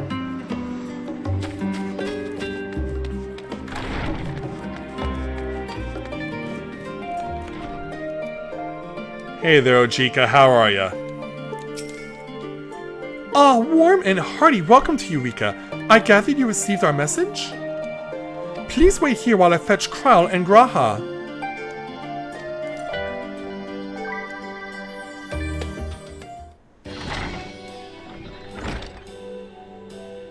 Thanks. Oh, Kral's without hood today. Thank you for coming on such short notice. And forgive us for sending you so soon after your trials of the void, to say nothing of your grueling battle against the 12. Yeah, obviously she would mention battling against the 12 if the Mists of the Realm had been completed by this point. Now then, we aren't actually the ones who require your presence, but Erenville. Yeah, what's he doing here? He stopped by recently, you see, and asked us to reach out to you on his behalf. Yeah, what would he want with me? I imagine you're surprised as we are, given that he was supposed to be away on a long expedition. Which brings us over to Graha, who's thinking right now. Something must have necessitated a change in his plans. All he would tell me as there is someone whom he wishes Rika to meet. He also mentioned that he would be attending to business at the studium. Shall we look for him there?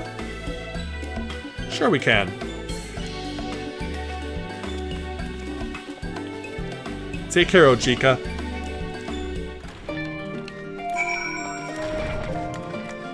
So as we make our way out, let's head to the studium.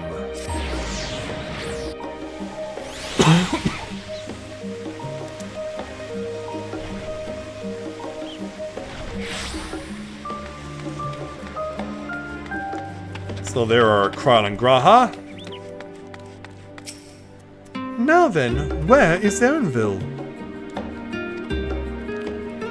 I don't know. Maybe he's actually in a town that actually ends with the word "vil" in it. Oh, as the doors swing open. Erenville! Here comes our male Vieira. Still lugging that backpack of his. You'd think he would take some time to let that go for a while. Apologies for the wait. I hope I haven't called you away from anything important. I chanced upon some commissioned items at my destination, so I thought I might deliver them. Alright. Where did you go, if I may ask? The New World. Tural. Oh. You went to Tural? Then the person who you wish to introduce... It's from there? Aye, she hails from there. I present to you... Oh, she's still inside? Is she shy? But it seems you've lost her. Did she wander off? I'll take that as a yes. Or... Sorry. It's just so different here. I can't help but want to explore. Well, while you were exploring, your candidate came to us. Candidate? Am I running for This is office her. or something? The adventurer you crossed the seas to meet. Ooh, you weren't exaggerating. It's plain she's no ordinary woman. And neither are you by the looks of it.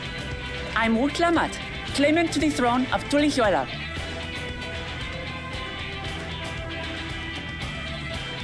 Tulihuela. Yeah, that is a big axe. It's Tural's governing nation. The capital bears the same name. I'll get to the point. I want you to come with me to my homeland. Just like that? Like, yeah, this is a bit sudden. Given the magnitude of the request, perhaps you should explain why you're making it? Yeah, exactly. Of course. Yeah, I go nowhere without reasons. Soon, an event of great import will be held in Tural. The Rite of Succession. taking the form of a contest. It will determine who next ascends the throne. As daughter to its present keeper, I will participate. And I have every intention of winning. How many people do you have to go through? I was searching for champions to join me when Erenville told me about you. Oh yeah? And also, why do you need my help to fight for going for a throne?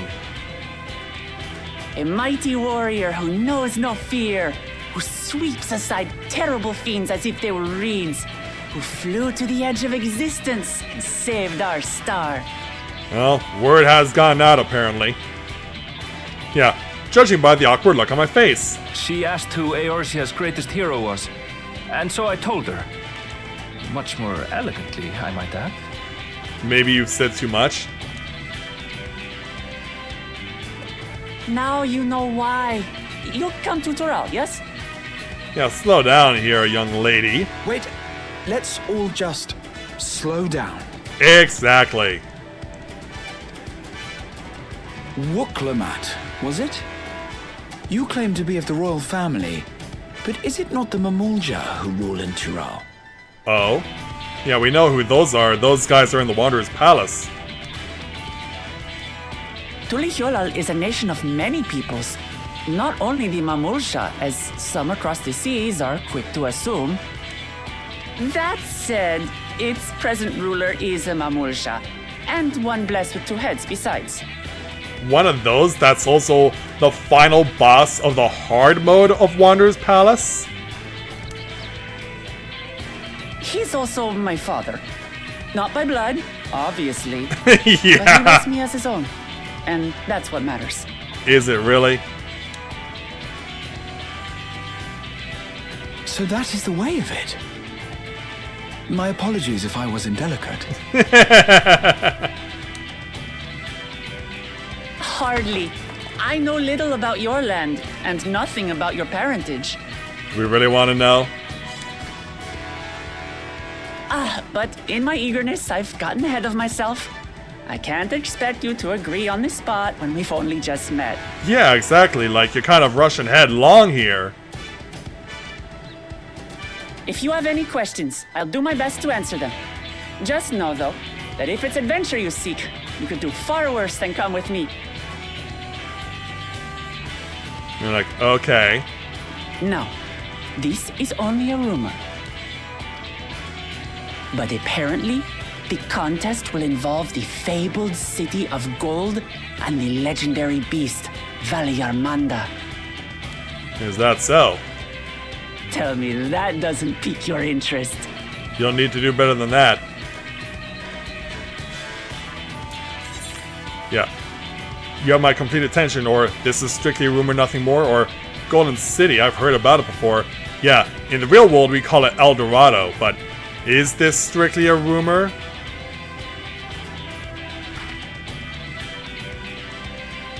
Well, the details of the contest have yet to be announced. And so you just decided you're gonna drag me here without having the whole information? But the rumors come from someone involved in the preparations, so I'd say there's more than a grain of truth to them. I advise you not to put much store by these rumors. Golden cities are not but a dreamer's fancy. Says the dreamer who was bent on finding one when he was a child. Just because you failed doesn't mean it doesn't exist. Yeah, I mean, Elton John tried to sing about it in the 90s.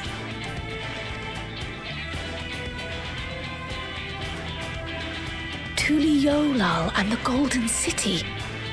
Just like in the letter to Grandfather. Oh? Yeah, because we saw this at the end of the previous patch. Regardless of what the contest may entail, it'll be no simple thing. If I'm to triumph, I'll need capable and dependable companions. Do you really need a second, though? So let's go on a hunt together. There's no better way to get acquainted. Are you sure about that? Yeah, like, let's go on a hunt together just out of the blue. Is this how you typically conduct business in Tulihyolal? It's like, let's just go on a hunt together, out of the blue.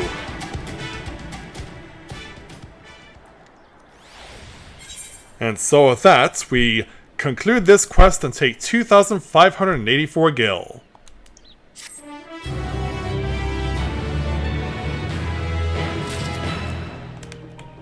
Alright.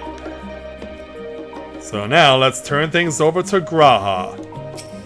And with it, we'll take on our next quest at level 90 entitled The Game is Afoot. Graha Tia appears equal parts bewildered and excited.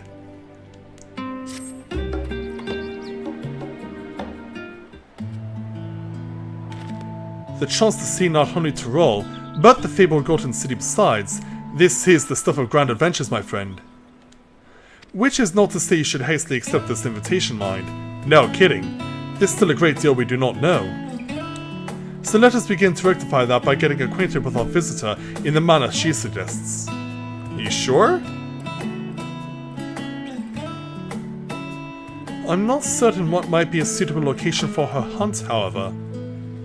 Yeah, at least one that's on our side of the world. When I was at the guild earlier, I learned about the petition from researchers on the Isle of Ham. You went there not long ago and called someone really fauna, of course, but according to recent reports, other ordinarily docile fauna have been grown savage. Yeah, that's where we did the Aetherfont dungeon in 6.3. It's believed that they've been unsettled by some manner of predator, and so the researchers seek assistance with identifying and dispatching it. As part of your hunt, perhaps you might answer the petition? The isle isn't far, and we will also be helping those in need. That works for me! Just so you know, I've honed my skills against some of the fiercest beasts in Tyrol. Whatever this creature is, it had better be able to put up a proper fight, or it'll end before we have the chance to get acquainted. Yeah, Aaronville just shrugs his shoulders. Rook is laughing it up. And we're just enjoying their banter. Meanwhile, Kryle's been thinking about something for a while over here. And before we can prove ourselves capable and dependable companions... Yeah, what's on your mind? My apologies, but I must see to some preparations. Pray go on ahead to the Isle. I will join you as soon as possible. And so off she goes. Yeah, what does she need to do? If the rest of you are ready, let us head to the harbor. This being guild ship business, it should be simple enough to secure a vessel. Alright. Does money even matter to you anymore? Well, it comes and goes so quickly. Alright.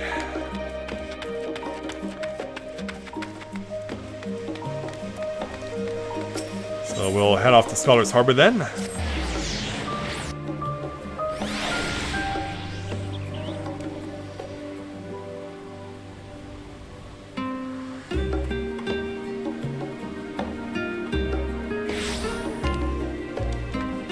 Looks like it'll be down at the far end. Which means we're running past the Worldly Affairs official who we met at the very start of this expansion. Yeah, how much has the game and the world changed in 3 years? And so all the way down here, as we can see, the glowing light means combat is required. Alright, Wook. So we have to take a ship? And I've barely set foot on dry land. Oh well, I suppose it's for a good cause. A hunt! Come on, let's get going! Upon boarding the ship, several cutscenes will play in sequence. It is recommended that you set aside sufficient time to view these scenes in their entirety. In addition, you'll be required to participate in battle. Your progress will be saved at certain points. In the event you're defeated, you'll be able to try again from the most recent of these. Please note that if you enter battles associated with other quests, or log out from the game, this progress will be lost.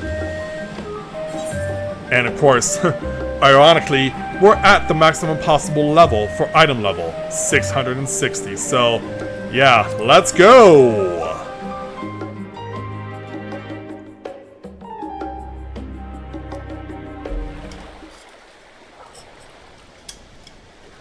And so upon arrival at the Ether Fonts,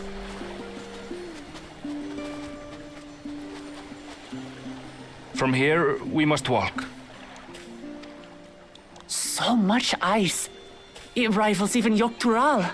oh, you have a similar place like this?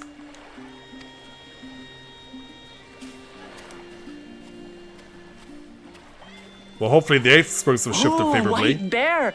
I wonder what it tastes like. What? You want to know what a bear tastes like? Are you Babish or something? Remember, we're here to deal with creatures that have been deemed an unacceptable danger. Do not attack anything else unprovoked. I know. Yeah, but you seem to be really craving polar bear right now. So this is the isle where ether literally bursts forth.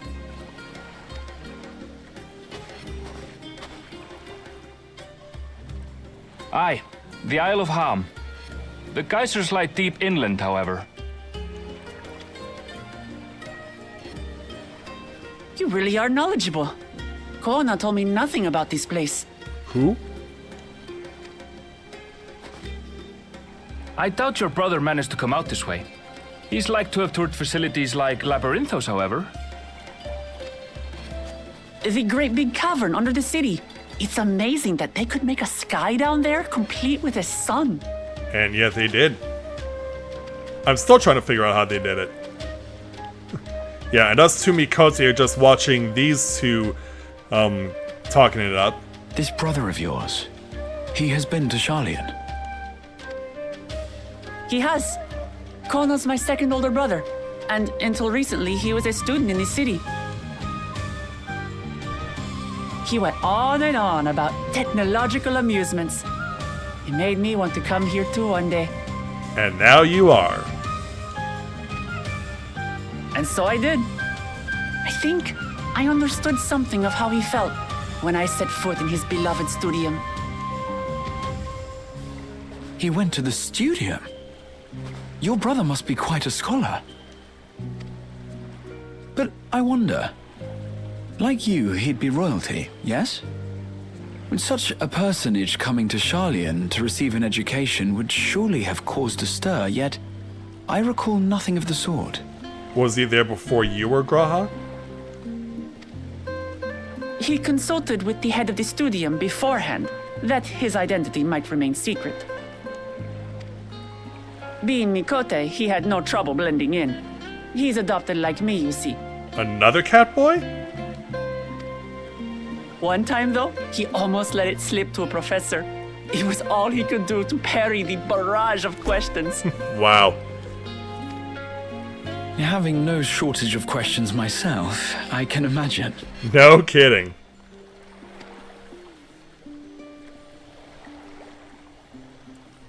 Ask whatever you like. I don't mind. But I maintain hunting together is the best way to get to know someone. Well, if you say so.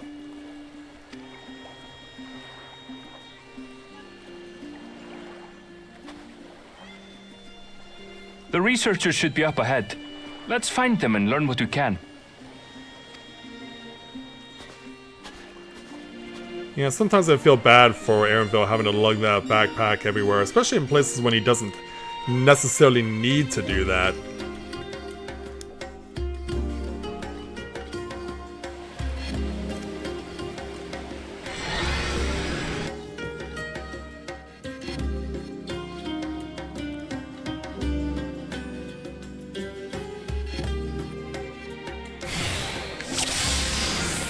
Search for signs of your prey. Iron levels adjusted to be synced at 660. There. The building to the northeast. So, ordinarily harmless creatures have grown savage. And also, we've gone past the point of no, Area it's got them 1 riled of up, the but I'll dungeon, take down and we're in anything Zone to try 2. me. Right, let's hunt our fill. Let's hunt our fill, huh? Okay.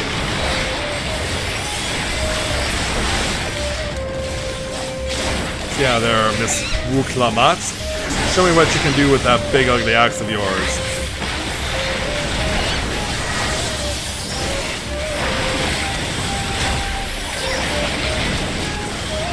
Yeah, you're in there somewhere. Onward. Look, someone's in trouble.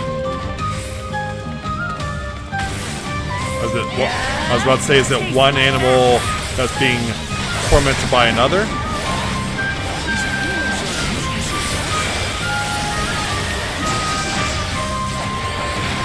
Well, let's make sure that we can keep it that way. Oh, yeah, I'm not getting my shots off.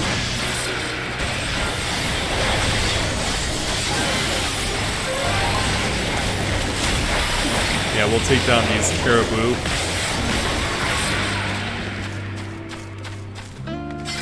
Okay, so yeah, we found a hard-pressed surveyor. Oh, this is a woman. Oh, thank goodness you've come. I take it you're the one who answered our petition? Wait, aren't you? You are! Rika, the adventurer who saved our star! Would that our meeting was under better circumstances. I was conducting a routine inspection of the transporter here when I suddenly found myself surrounded. You'll find more of the same across the chasm. Once docile animals grown strangely aggressive. My colleagues there can tell you more. If you'll give me just a moment, I can finish checking our equipment.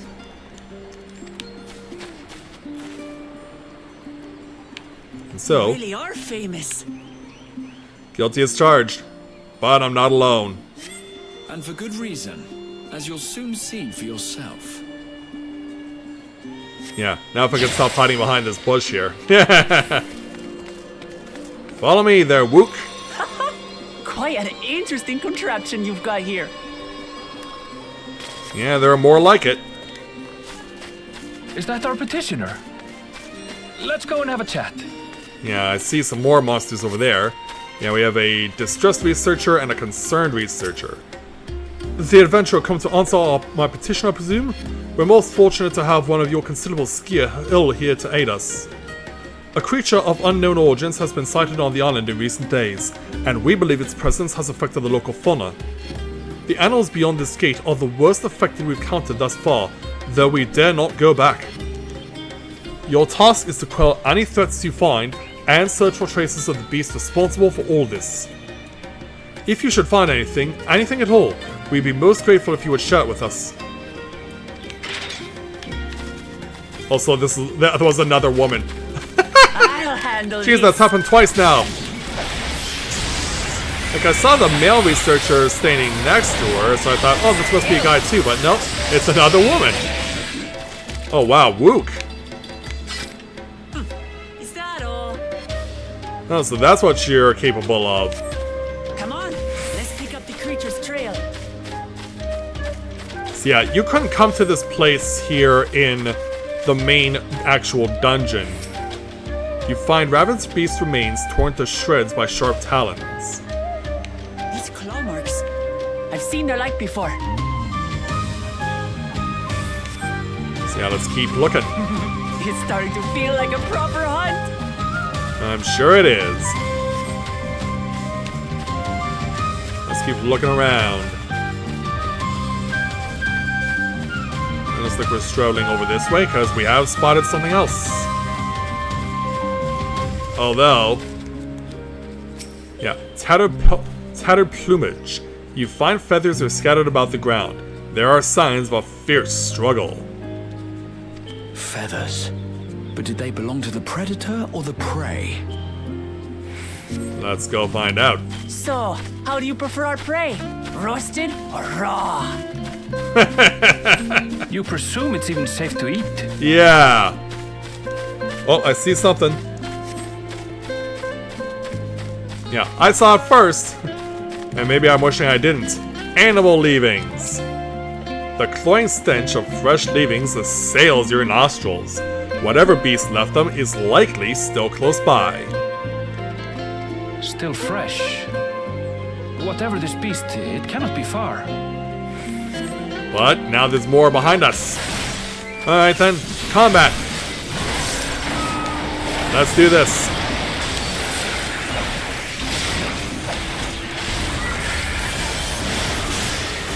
Let's see, we got our fill right there. But now here comes some more. I don't know.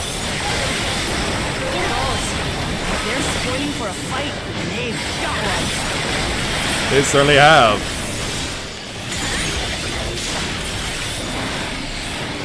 Let's head back and report what we found. Alright, double bling back. We do have to cross the gate over here, though. They won't let us jump over the rocks.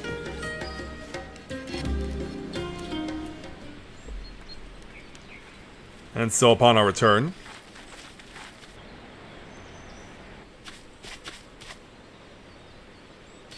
Looking for more stuff to hunt there, Wook?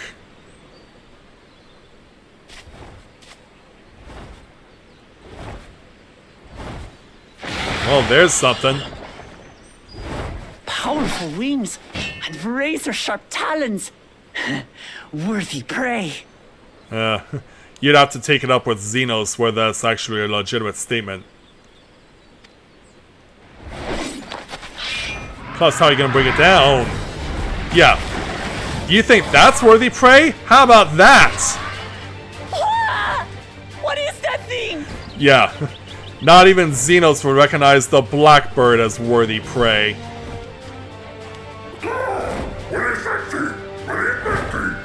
Yeah, it's a giant parrot. It speaks? Yep. And it's taken what you thought was good prey and flying away with it. It's heading towards the falls. I'll stay with the researchers. The creature, I leave to you. Alright. Come, Woklamat. Yeah, be mesmerized later. This is what you live for, right?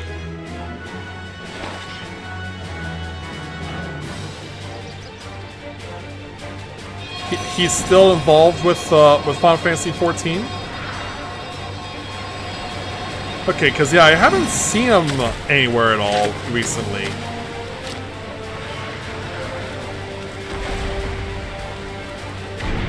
So yeah, I don't know if he's actually still with the company or not. Just so we're clear, I wasn't startled by the beast earlier. It caught me by surprise, that's all. What's the difference? Forgive me, but I failed to see a difference. Exactly. I'm getting hungry. Let's be done with this so we can eat.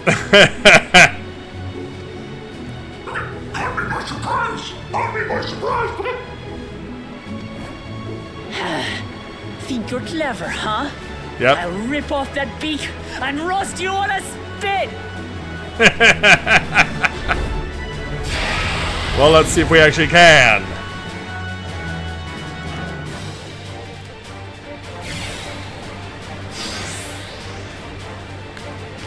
Defeat the giant Calibri. Away we go. Talk all you like, Bird. I'm going to have the last laugh. And thankfully I've retained everything. Sure sinking my teeth into you. Oh, Wook's taking the lead on this. Yeah, and yeah, this bird's still well into mimicry. I'll go ready to blasted bird.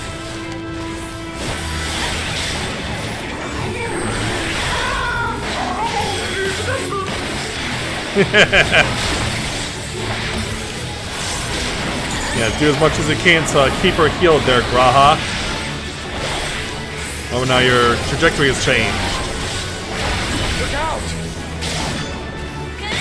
Oh yeah, we got a whole bunch of AoE everywhere, because Giant boulders are falling from the sky! Such an enormous cold.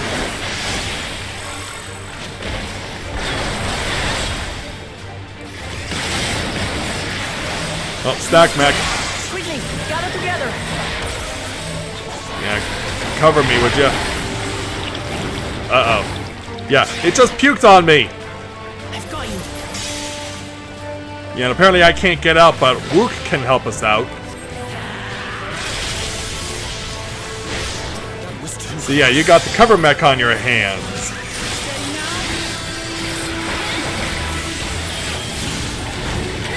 Here we go.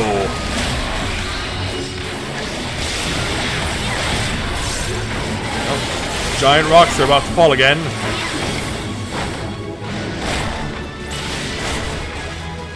Get out of the way of the AoE. Back to the mill it goes. Try and help ourselves out here.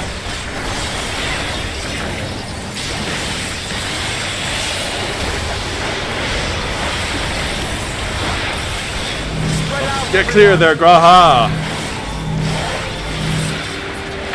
Oh, going for a flight. Oh, now we're stuck in tornadoes. No! Well, this is where I have to break out. Yeah. You broke me out, now I gotta break you out there, Wook.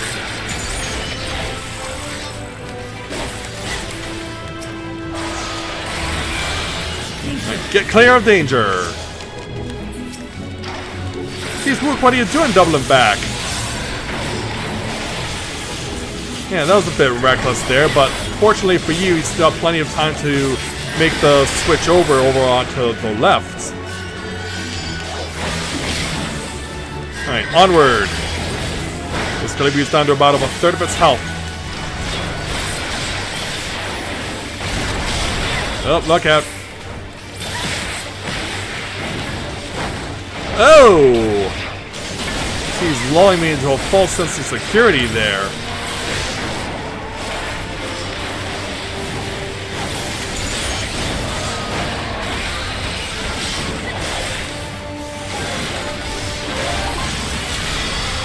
Oh, now it's exposing its wings, similar to what we've seen with the Yol in Stormblood, and also with Tiamat in Heaven's Ward. Oh no, it's Tiamat, not Tiamat.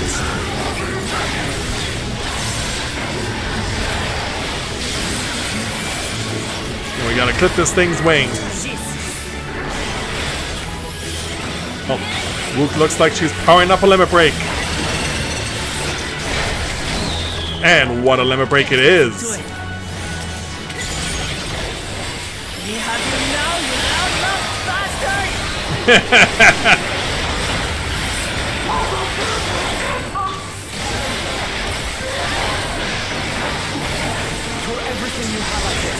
Yeah, we're down to the final 10%.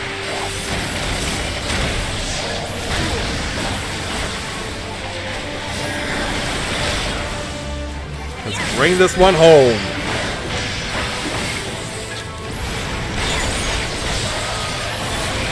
And there it goes.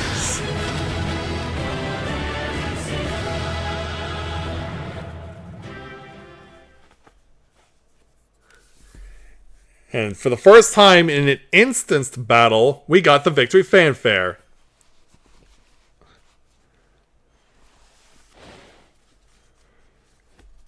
Yeah, it only took 10 years, or 11 in this instance, to actually have that happen.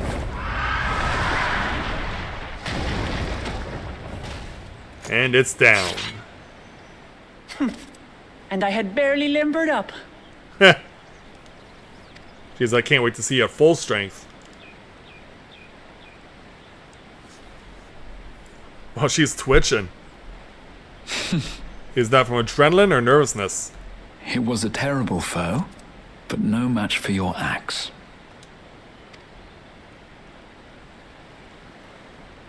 Yeah, I'd say we did well. Only to be expected. You were pretty impressive yourselves. I was right to invite you on a hunt. However... What a curious bird that was. Though we have similar in Tural, they don't grow so big or use such dirty tricks. Well, by the looks of it, it seems like the dirty tricks are not yet finished. Dirty tricks! Dirty tricks! Aye, dirty and despicable. Otherwise, I could have easily... Yeah, has it dawned on you yet?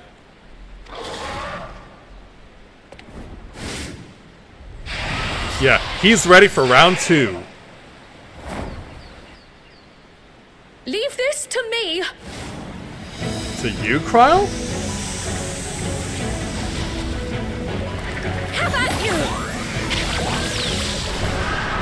Yeah, she's actually fighting this thing with a paintbrush.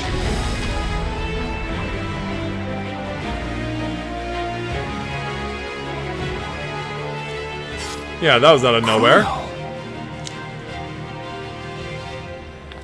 Kryle getting a makeover. I am terribly, terribly sorry to have kept you all waiting.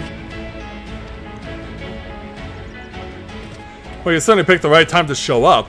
She arrived as I was seeing the researchers to safety. It was all I could do to keep up with her after I explained what happened. But now we finally have our light party, right? So this is what you meant by seeing to preparations? Apparently so. After hearing of the contest, I thought how wonderful it would be to join you. In coming here, I wanted to demonstrate my skill at arms to Wuklamut. Alas, it seems I missed most of the action. But your timing was impeccable.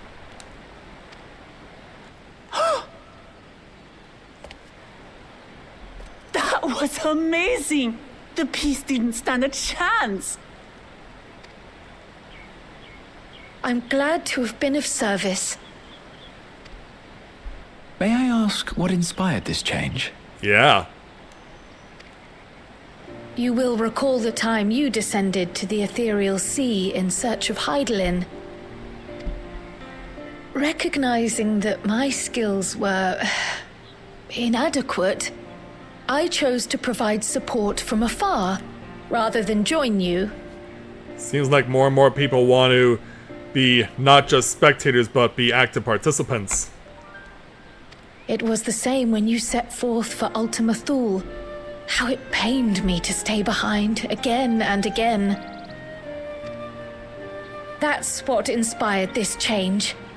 Ever since the final days were averted, I've used every spare moment to hone my craft. As you all have adapted your methods to suit the circumstances, I started by considering how I might best contribute. By unleashing her inner Bob Ross.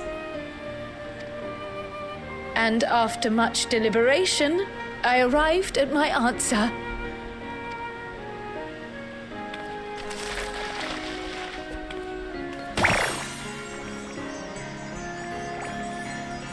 With the esoteric art passed down by the legendary Archon realm, Pictomancy. Yeah, pulling out a page out of Final Fantasy VI. Yeah, I'm gonna paint your portrait, and everyone's like, no!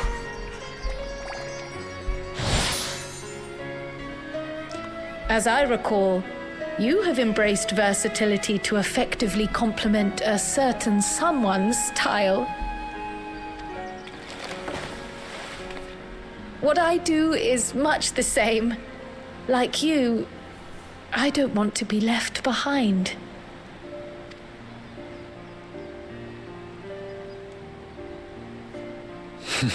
Indeed. Indeed. I must say, you appear to be especially keen on being involved in the ritual of succession. Is there any particular reason? Yeah, I think her grandfather was mentioned in all of that.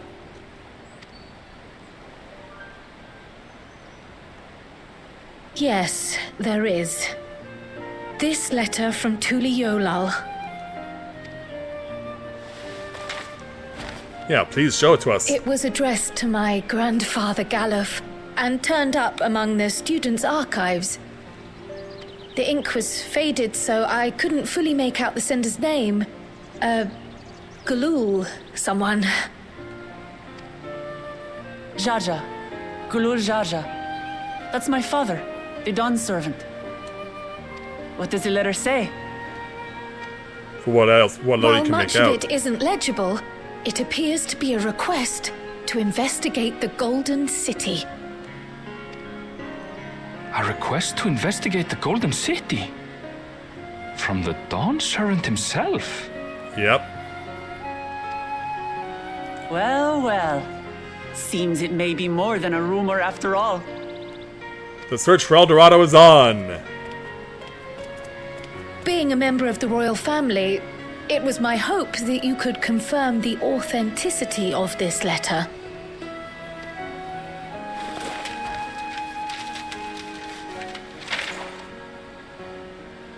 I can say for a fact that my father didn't write this. Oh, really? Given how culturally diverse Tuliyolal is, it was decided some time ago that a common language was needed. But instead of elevating an existing tongue and its speakers above all others, we looked to those widely spoken overseas and created an altogether new one. The similarities to your common tongue also make it quite easy to communicate in these situations, no? This letter, however, is entirely in Eorzean. If father had written this, he would have been in Turali. And what's more, it bears a wax seal. We don't bother with them. So the letter is fake. So the letter is fraudulent, then? Oh, I didn't mean to say that. My father's signature is genuine, as far as I can tell, so perhaps he simply dictated it. Well, there's that, I guess. I see. Oh, thank you for the confirmation. It seems my grandfather indeed had dealings with Tuliyolal. I can't help but be curious as to what exactly he was doing there. In order to help us decide on a course of action, would you mind if I asked you some questions about your home? By all means. Yeah, we're gonna need to learn a lot. After all, learning about one another was the purpose of this hunt. We Well, can hopefully it's talk not while just feasting combat, on this right? fellow. I, for one, am starving. You really want to eat all that? We're eating that. Is it even edible, as Aaronville may have alluded to earlier?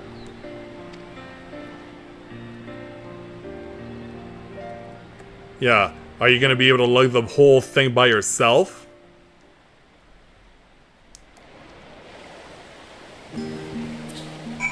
And so upon returning to Charlian, let's go back to our street attire.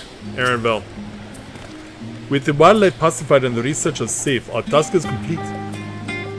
That just leaves the matter of the colibri meat. For better or worse, there's really only one place we can take it to here in Charlian. The last stand. Come, let us see what Deacon can cook up for us.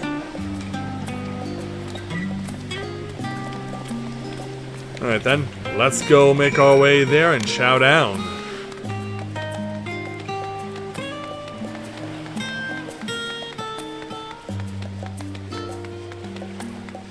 So yeah, now we really are reliving the start of Endwalker.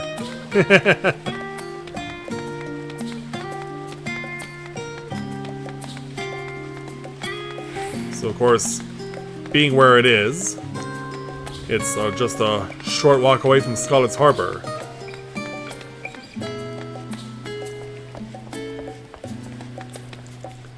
Hey there, Dickon, my man, it's been a while. Well now, there's a famished face if I've ever seen one. What can I get, Eureka? Well, it's not just from me. Oh, burnt meat from the hunt, you say? Leave it to me, I'll just the recipe. It's a new dish I recently learned from some sailors, and for you lot, it's on the house. Have as much as you like, you hear?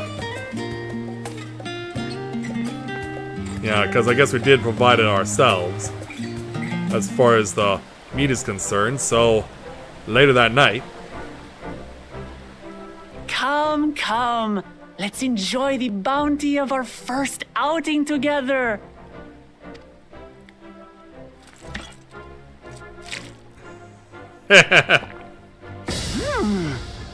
I'd heard that Charlayan cuisine was terrible, but this is fantastic. Yeah, the last stand tries to make it a point to stand out.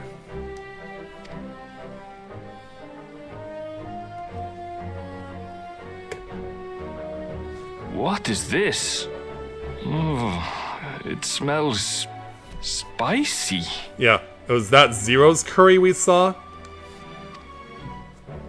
Oh, come now. Since when did you become so soft? It's not like we don't have spicy food in Tural, too. Yeah, if that is indeed Zero's curry, I hope you know what you're in for. Which, clearly, she doesn't.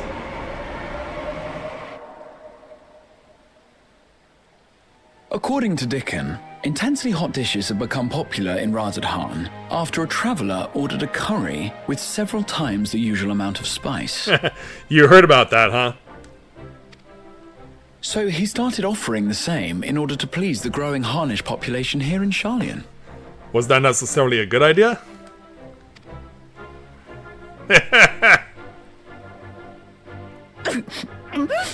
Yeah, are you alright there, Wook? It's nothing I can't handle. Yeah, you tell yourself that.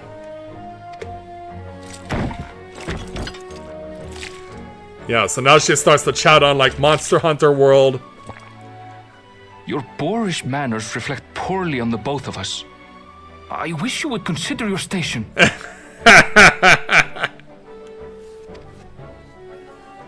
I mean, she's got to drown out that spice somehow. Swear, sometimes it feels like you open your mouth only to criticize. Damn. Yeah. Who's wearing the pants in this relationship? Assuming you've known each other for a long time? Aye, thick as thieves since we were little. I beg to differ. She is a long-standing acquaintance. Nothing more. Well, that's some acquaintance to have. I see. I see. All this time you were from Tural. Oh, would that I had known sooner. There's so much I'd like to ask. You and everyone else. I've kept it quiet so as to avoid the endless interrogations. Well, now that your mask has kind of slipped. Well, if he's going to be a miser, I'll be happy to tell you about our homeland instead. Sure. Since ancient times, many peoples have called Tural home, and they've been fighting each other for nearly as long. The fighting finally stopped some 80 years ago, when the reigning Dawn Servant unified the disparate communities and founded a new nation. And that's how Tuliolal came to be. Since then, we've enjoyed an era of uninterrupted peace. But my father is getting old, and he wishes to relinquish the throne to a worthy successor. One who can preserve his legacy. But, yeah, it's a shame that she doesn't get it by default. Including myself, there are 4 claimants to the throne. But while we all have the right to participate, one among us cannot be allowed to rule. Oh? Is it your brother?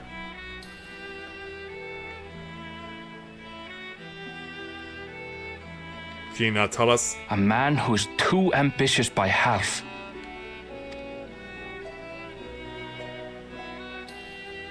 Word of the Garlean Empire's collapse has reached Tural. While most are simply relieved, he sees weakness to exploit and would lead our armies across the seas on a campaign of conquest. I think I may know who he's referring to. it may have been a while for you guys to know this guy, but you might remember that we had the situation where we had the building up weapons in Shadowbringers, where we had to go over to help out the people from Bozia. And so there were people among there, and also who were involved during the Zodiac Brave story during the epilogue's cutscenes, who I believe he may be referring to. After everything my father has done to give us peace, he would drag us back into war.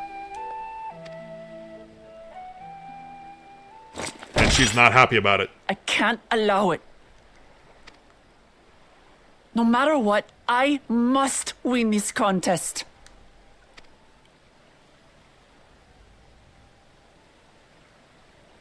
Yeah, she's I desperate, isn't understand she? your reasons. But this being an event that will dictate the course of your nation's future, is it appropriate for outsiders like us to be involved? Yeah, because I'm like, are you sure this is a good idea to drag me into this? Oh, it's more than appropriate. The Dawn Servant himself expressly encourages it. Really? The ruler of Tural must navigate the intricacies of myriad cultures, and there's no better way to prove oneself qualified to do so than to work with foreign allies. That's why I sought you out. Through our hunt, I've confirmed that you're a warrior of considerable skill. Well, she did save the More world and the importantly, universe. one of good character as well. And so I ask you, will you lend me your strength and help me win the throne of Tulihualal? Yeah, this is a lot for her to take in still. You don't need to decide right this moment. Well, you seemed pretty much in a hurry to ask me to make a decision from the first moment I met you. But I will need you if I'm to triumph over the competition. I'll stay here as long as I can while waiting for your answer. Well, you'll have no shortage In of that meat. case, allow us to prepare a room for you at the Baldessian Annex. That's very kind of you. Yeah, plus you still got all that meat to eat. Oh, and one more thing. Once we finish eating, would you mind if I took the rest of the meat? Help yourself.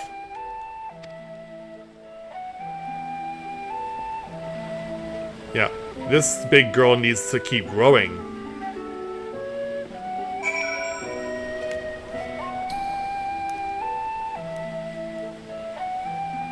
And so that, let's go ahead and speak with Ereville to complete this quest. Whether Wu Clamat has the makings of a ruler, I couldn't say, but I do know that she deeply cares for her nation and her people. Whether you choose to help her, though, is for you and you alone to decide. Think on it well. Now then, it's past time I reported our mission success to the guild ship. I would have done so sooner, except Her Highness needed to have her royal meal. I shall come by the annex later. Till then. And so that will complete this quest, and in so doing, take 2,899 gil, plus a choice of food or silver pieces. So we have baba ganoush, we have caviar sandwiches, we have caviar canapes, and we have Braco flour stew.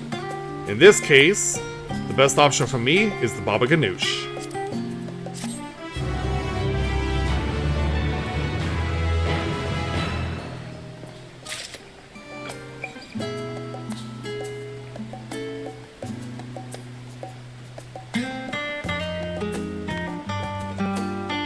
And so, now that we are having, yeah.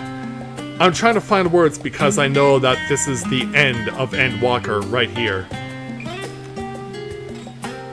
So, with the meal now all done, we now have one last thing to do. Let's go ahead and speak with Grahatia, because it's now time for us to take on the final quest of Final Fantasy XIV Endwalker, entitled The Coming Dawn. Grahatia is mulling over what you have learned of Wu-Klamat and her plan.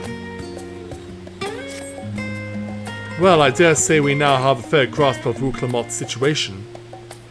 Still, you've been afforded time to consider her invitation. Why not use it to learn more about Tyrol?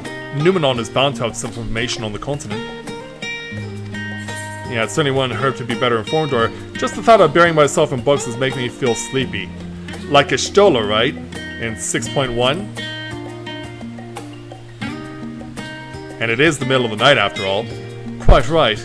Not only would it help you to make an informed decision, but if you choose to do so, you'll be better prepared for what awaits. Come, my friend, let us be off to the archives.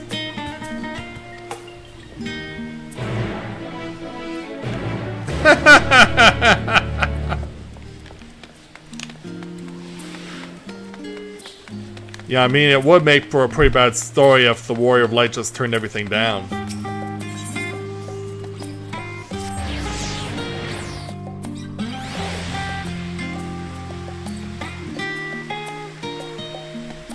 Yeah, it's like improv. You have to agree to everything in order to keep the story flowing.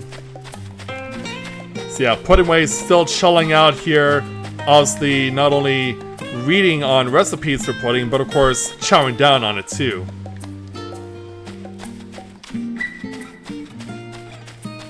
So let's go on inside.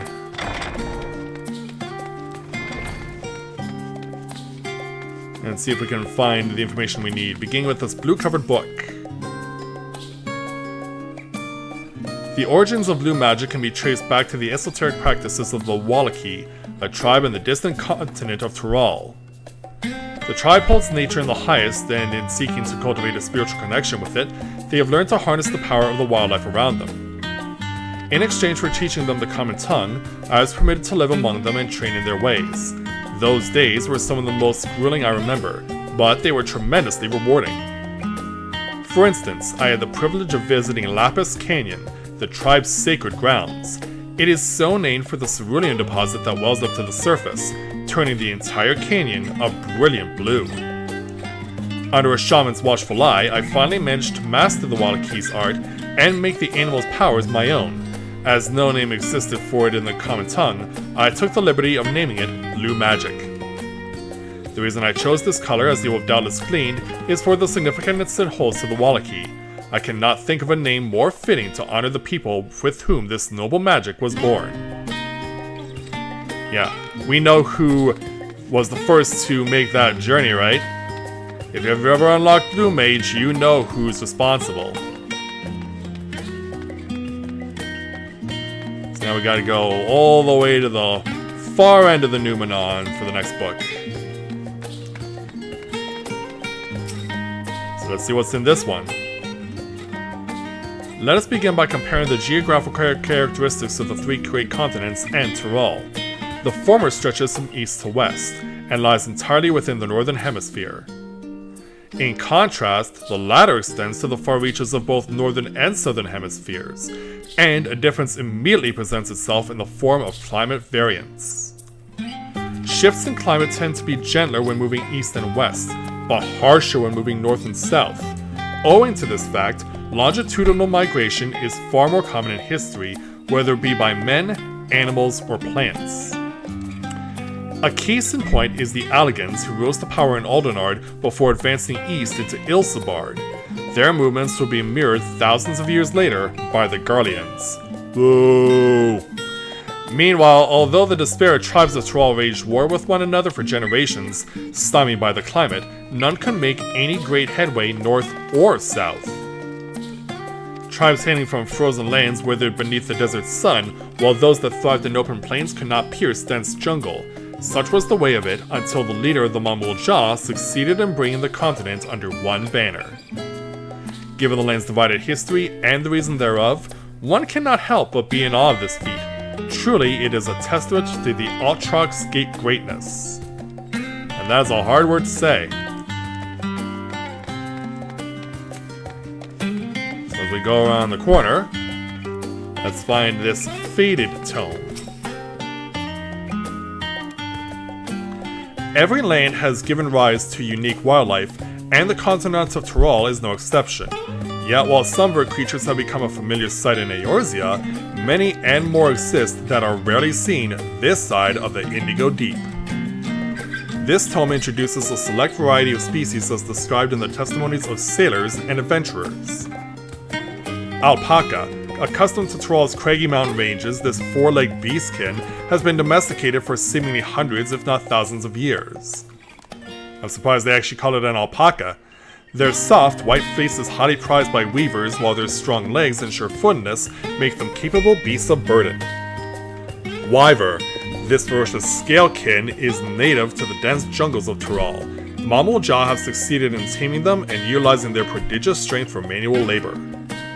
Given their immense size and power, it should come as no surprise that the wyver is also employed as a siege beast. Enemy fortifications cannot long withstand this horned brute's rampage. Valgamarda. Yeah, this is the one that Whoop was talking about earlier. Triali folklore holds that this bird-like creature is the mightiest of beasts and the very embodiment of nature's power. Whether it exists beyond myth, however, is uncertain. And no second page to find out more, apparently.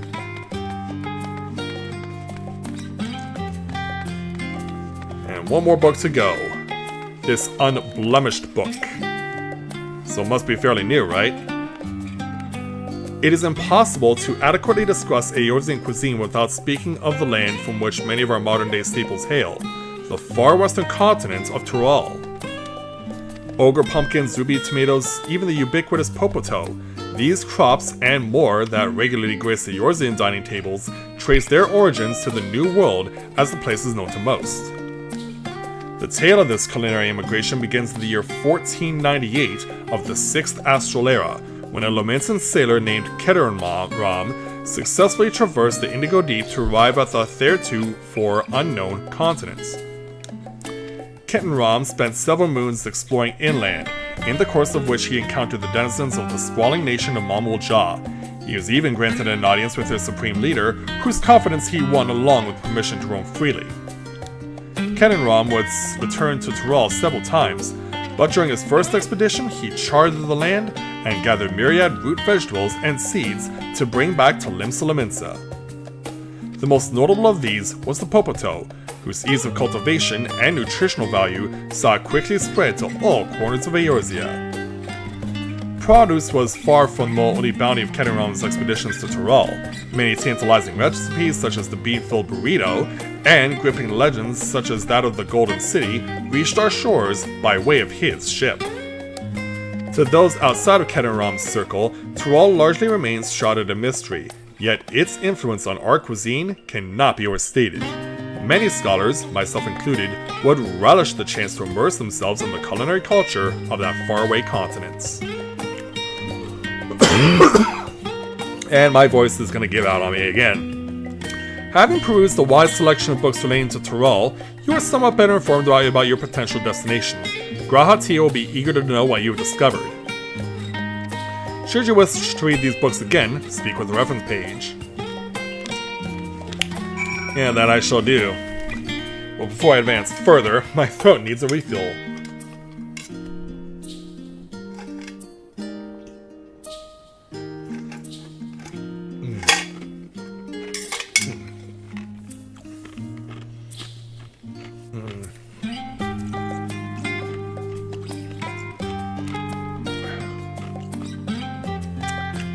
Yeah, what I'm willing to put myself through in order to stream and entertain you guys as best I can, right?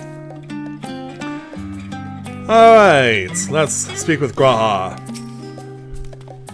Scout the library to your satisfaction, have you? Excellent. While there are a few books wholly dedicated to the subject of Tyrol, I dare say you found tidbits of useful information scattered here and there.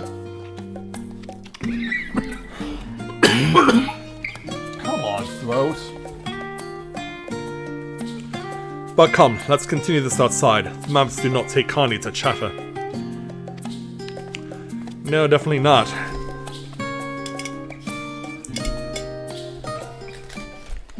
Yeah, I don't think water's gonna cut it here. I think I need something else. Now then, I'm quite keen to hear your honest impressions. Well, I'll be with you on that in a moment. Yeah, I have to dish the water and go with the cough drops now. I couldn't help but notice that we read the very same book on cuisine. I was pleasantly surprised to find references to Tyrol within. Among them, did anything in particular pique your interest? Yeah, I was either taken with the tale of Kettenram, or Popotos. I have a newfound appreciation for them, or the legendary City of Gold, but yeah, let's mention Kettenram there. Ah yes, the renowned Leminson explorer who traversed the Indigo Deep and discovered the unknown West. Yeah, this game's version of Columbus. And his accomplishments didn't end there. He traveled Tyrol extensively and even forged a friendship with the Dawn Servants. If we were able to meet Kettenram, what things could we learn? Alas, all this happened nigh 80 years ago, and he may no longer be alive to tell his tales. Yeah, he'd probably be breaking over 100 at least if he was still alive. And so... But, moving on, did you perchance learn aught about the fauna of Tyrol? Given your adventuring background, I expect the topic would interest you. Yeah, I learned about alpacas, wyverns, and the highly sought out Valagarmanda that Rook had mentioned. Now, why do I get the impression you're imagining pitting your skills against the fell beast?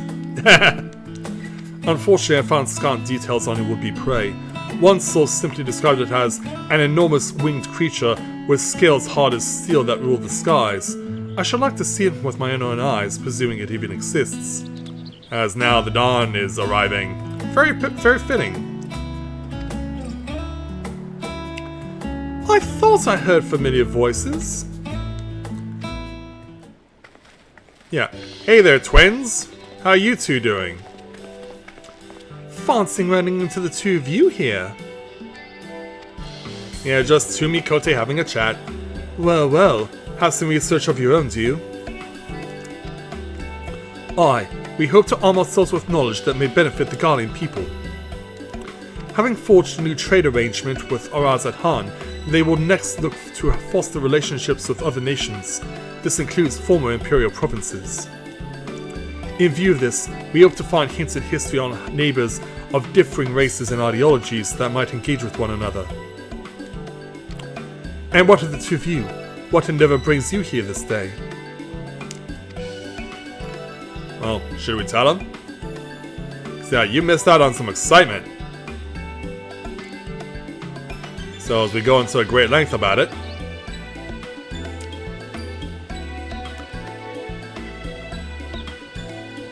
a nation composed of the disparate peoples of Tyrol.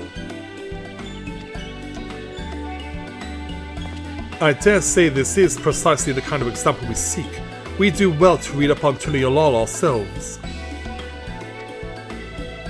But you'll leave it to him, right, Odyssey? This contest, is Vika the only one allowed to help Rook Lamont? There was no mention of such restrictions as I recall.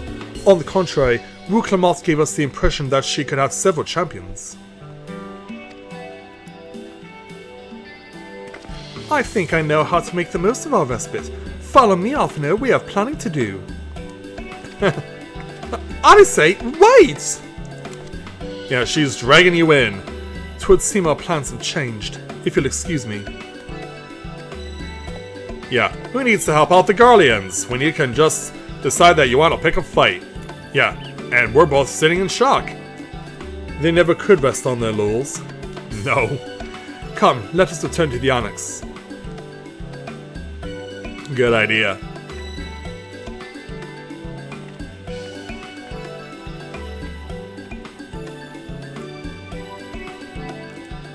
You know, it's just to admire for a moment how beautiful old Charlian is.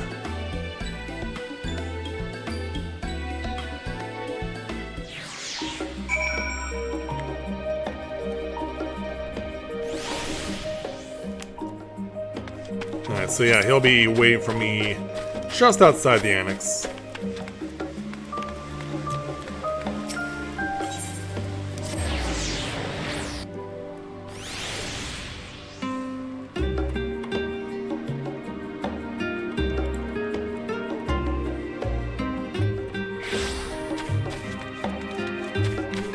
So, once we go across the bridge, we'll have the opportunity to speak with Graha again.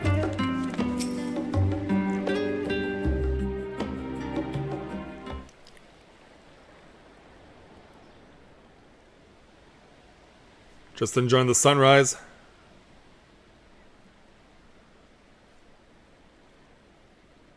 Yeah, what's going on, Graha? Oh, it's just... Despite all that we've learned, I can't help but feel we've yet to hear the whole story. Yeah, we gotta save that for the next expansion. What about you, my friend? Are you inclined to accept or refuse Wurklamat's request? Yeah, you gonna put me on the spot right now? Yeah, I never say no to a new adventure. I'm still undecided, to be honest, but I'd rather not get involved in politics. That's not how the Warrior of Light rolls. If only others had the same good sense. If the prospect troubles you, sir, why not consider what you stand to gain instead? That is an exciting journey to a faraway continent. In the course of seeing new lands and meeting new people, you might find yourself moved to help Wurklamat after all. And if not, well, you quietly take your leave. A brazen plan, perhaps, but one that befits a veteran adventurer, you must agree. Maybe.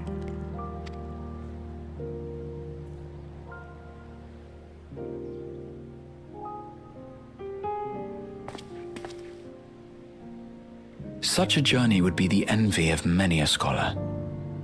Distant as it is, Tural remains largely unknown to us, with only meager records to be found in Numenor. The experiences to be had, all the things you might hear, feel, and think. It's enough to stir me to the core. Well, at least we know you're enthusiastic about it. And of course you got Thaliak to draw inspiration from. Life is a series of journeys, my friend, and there's no telling what awaits us on the long road.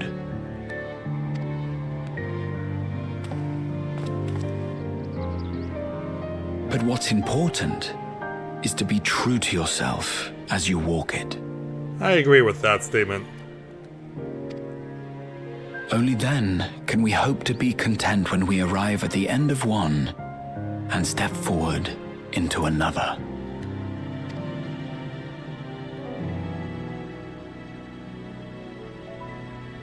Ah, but there's an idea. Oh, what is it? I have a matter to attend to at the Agora. Please, go on inside. I will join you shortly. Alright then. Yeah, what's on your mind? Yeah, it almost seemed like you tripped there for a moment. Yeah, let's admire that statue of Thaliak.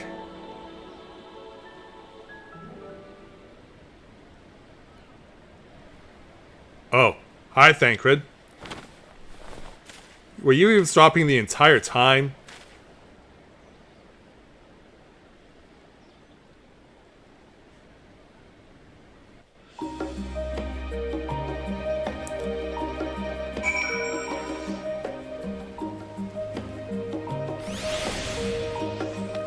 Alright, let's head on inside.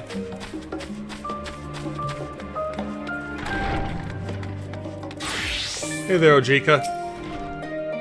Welcome back, Rika. If you're looking for Wurklamat, she's currently with the others in her chambers. If you like, I can go and fetch them for you. Sure. Understood. Please wait in the main hall. Let's go ahead and do that then.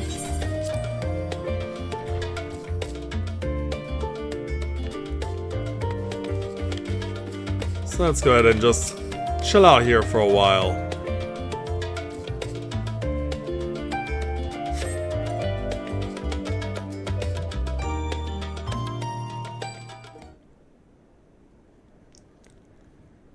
Yeah, why don't we admire the map for a while?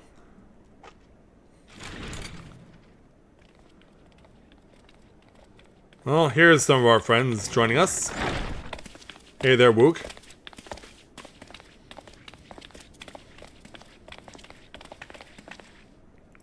You have the look of someone who's made up their mind. Go on then. Let's hear it. Oh, apparently I'm giving you my answer? Yeah, I wish to boldly go where I've never gone before and unleash my inner Star Trek, or I've never been one to turn down an adventure, I'll do it. He's like, okay, fine, I'm in.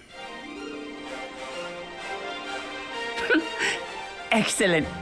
You'll be compensated for your troubles, of course. But I dare say your time in Tural will be its own reward. Yeah, look how happy I am. You're not planning to leave without us, are you? No, of course not. Yeah, you're gonna pull yourselves into this one way or another, right? Alphano, Alice, what are you two doing here? We happened to cross paths at Numenon earlier, you see, and I told them about Wooklamat. And when we fortuitously met again at the Agora just now, they expressed an interest in meeting our visitor. Yeah, it's important that you two get acquainted as well with this big lady. Ah, you must be the twins who are sneaking after Aaronville as toads.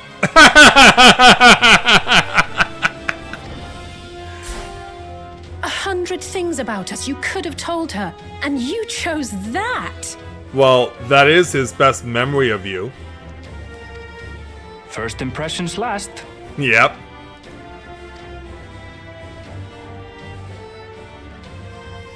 Yeah, she's still got some evil twin in her.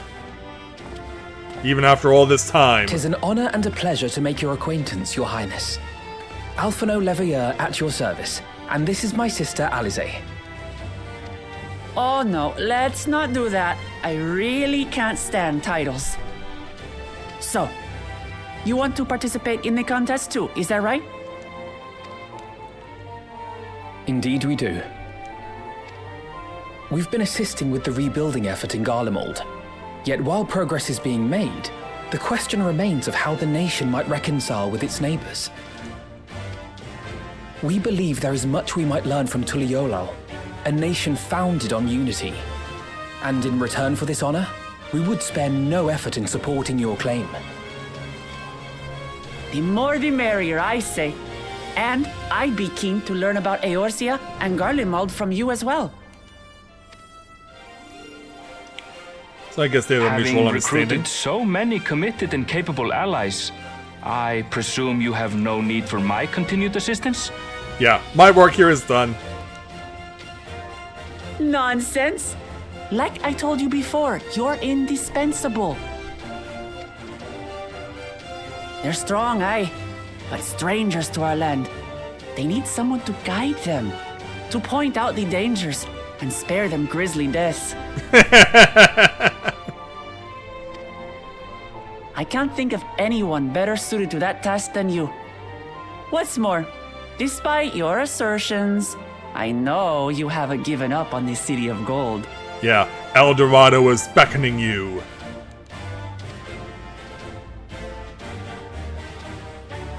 Yeah, he'll try and deny it. Kryl, what's wrong?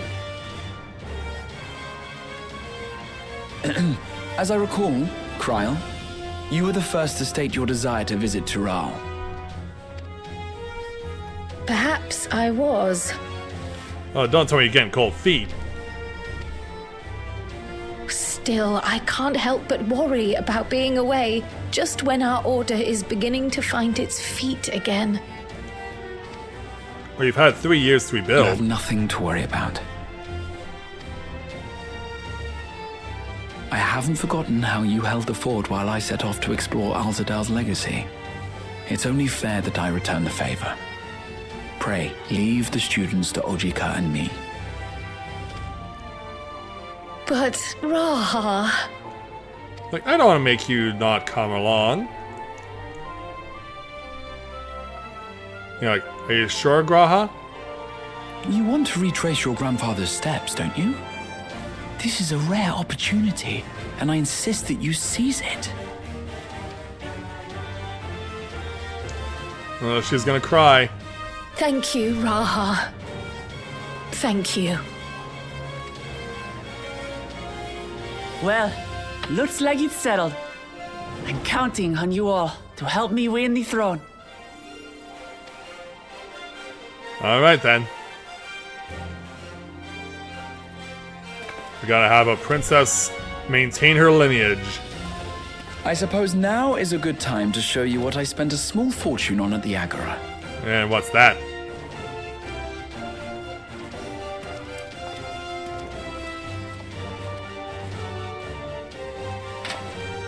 Oh, yeah. There. As he climbs the ladder. This, my friends, is the latest map of the world, created to celebrate our friendship with the Loporrits. Cast your eyes west of Sharlayan, for there it lies. The site of your next great adventure, Tural. Yeah, there it is, spotted to the far west of the map as was mentioned, and yeah, it seems like they take more inspiration from Earth every day, because we can clearly see that Tural clearly takes inspiration from North and South America.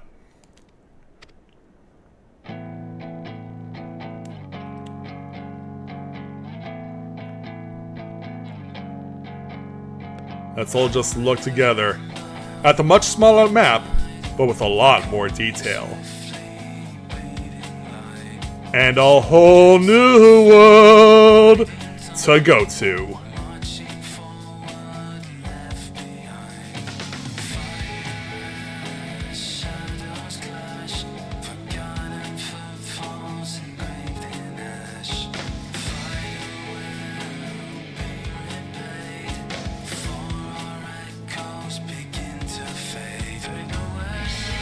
And there it is.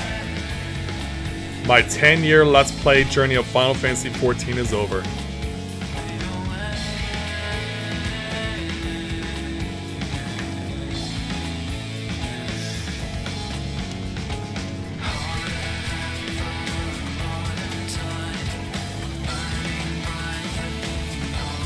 And so I guess this is now where we begin the process of thanking all of you for being with me for 10 years, for 5 expansions, for 5 Warriors of Light, to going to Gridania, Limsaminsa, Ul'dah, Carathis, Ishgard, Dravania, Abalathia, to Idleshire, to Ozisla,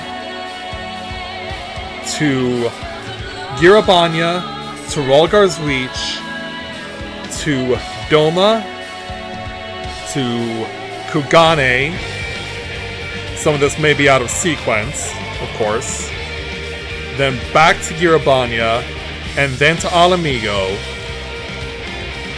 and then to the first throughout all of Norbrant, starting at the Crystarium, involving Lakeland, as well as Calusia Island, as well as Ilmeg and the Raktika Greenwood, which gave us the most iconic meme song in all of Final Fantasy XIV history, and to the Ondo Cups, to the Tempest, where we found Amarat, also a Bonjour mon frère, it's good to see you again.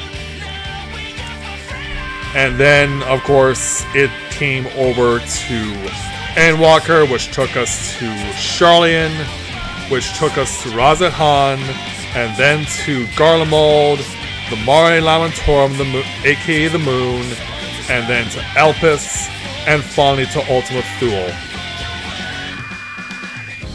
That's the journey of 10 years and 5 expansions in a nutshell right there. I think if we could say that we've covered pretty much everything that is covered as far as ground is concerned. And also I noticed that they also are crediting the voice actors and actresses who did the voices for the 12 during the battles in the 3 Myths of the Realm raids. And hello there to the lady that without her, this game would not be possible as far as the story is concerned, as far as the lore is concerned. Miss Azem, Miss Vana, Heidelin herself, this does not happen if it wasn't for you. And of course we go from her to him. Because what better way to shift direction than to be a guy that we really hope we never have to see again. And yeah, we know he's on the farthest reaches of the universe, but I would not put it past them if they brought him back. If they did, I would not be surprised. Because he just seems like that kind of cockroach character that you cannot kill no matter what.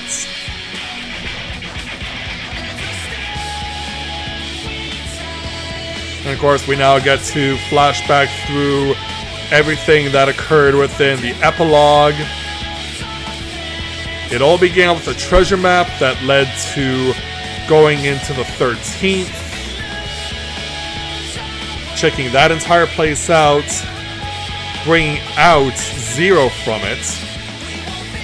And then taking a fight with the 4 Lords and Golbez. And a rebranded Ajdaya, who was turned into Zeromus. Twice.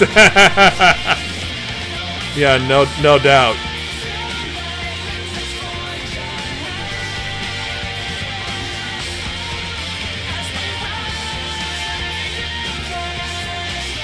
As we just look with shocked looks on our faces.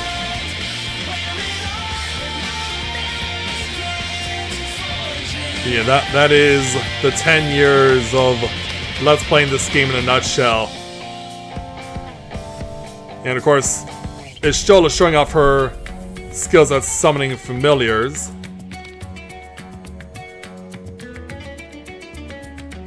Yeah, in a most unusual way.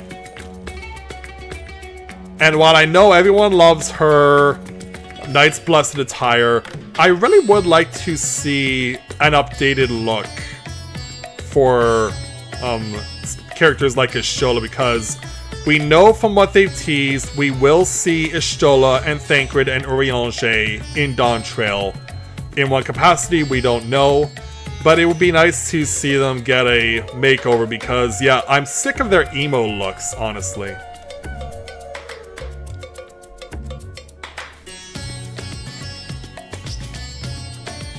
So a makeover would be much appreciated.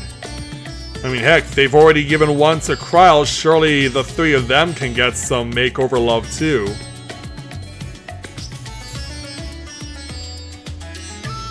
As Varshan is told, aka Vitra's told by the Radiant host, go save your sister, she needs you! And thus we began the process by making the Atomos and bringing that into existence by going into the Forbidden Archives and summoning this thing out of thin air.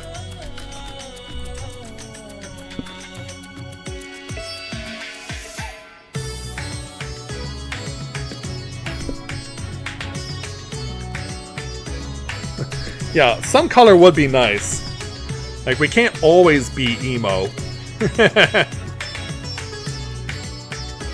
And then the process of confronting the 4 Lords began. And of course I know, given the way that we ran through everything with the bonus content at the start of the stream, I know that I do have to, in the second series of quests, have to reorder everything because I did do those quests out of order, but there was no order to which to see those. Yeah, we saw Scarmelion, who was actually a Mikote. We saw Barbaricia, who was actually an Elizin with someone who basically wanted to be Kill Bill.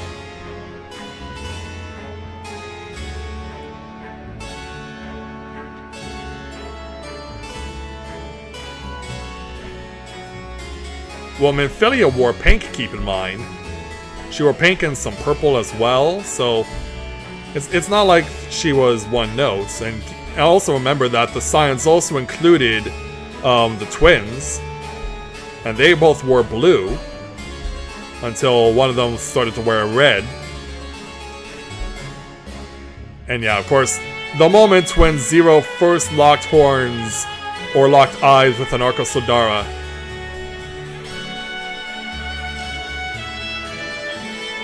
Yeah, because of course black and white are the colors that are commonly worn when you start a character from level 1.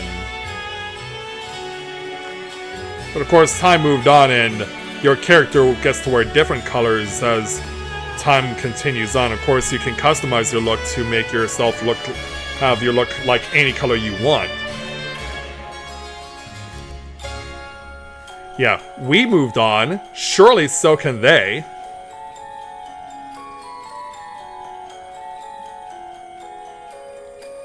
As we got to the point where Zero was starting to find herself and be able to use actual light as a source of fuel rather than just random ether sources.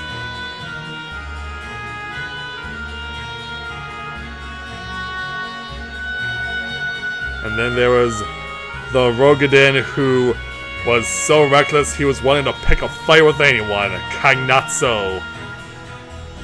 Yeah, I'm so glad that I found this bonus quest before streaming tonight. Because without it, I was like, we probably would have had not much else other than just doing stuff with Book Thrall and then having this prolonged credit scene. But yeah, to see those characters really get flushed out was really great. And it's something that I've really enjoyed over the course of the various expansions is that once you beat the main story, you are provided with the opportunity to be able to learn more about the various NPCs of the game, whether it be good guys, bad guys, or whatever, and see more origin story. Because who would have ever thought that when this game started, that they would find a way to tie the Tonberries, one of the most notorious characters, one of the most notorious enemies in the history of Final Fantasy XIV, to Lalafels. Because I don't think a lot of people would have been able to do something like that and say that Tonberries were mutated Lalafels. But I think the way that they've really taken the games of the past and been able to build on their lore here in Final Fantasy XIV has really been one of the best things that they've ever done. Of course, there have been instances where character names that have been used in the past are retconned, as it were, like it was with Vana, of course, because in Final Fantasy XII, Vana is nothing like she is in 14. She is someone that's completely different. And, of course, now we get to the point where we found our Aura Rubicante, who is like, it's either you or it's your mother. One of you has to die. I'm gonna choose the little girl to live. And the mother to die.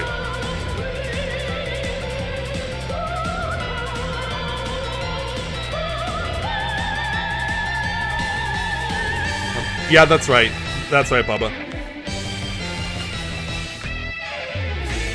But yeah, if you're willing to put in the efforts, see all the side content, put in all the effort to go do the various jobs of the game, because of course, once we get into Dawn Trail, that will mean that we are now, as far as total jobs are concerned, I believe that will now make it 21 in total as far as combat jobs.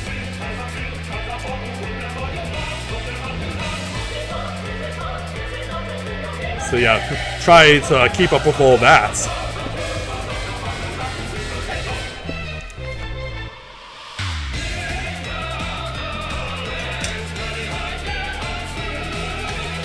Yeah, they definitely have not been lacking for finding ways to implement jobs from previous Final Fantasies, but also in recent years taking the effort, making the efforts to create original jobs.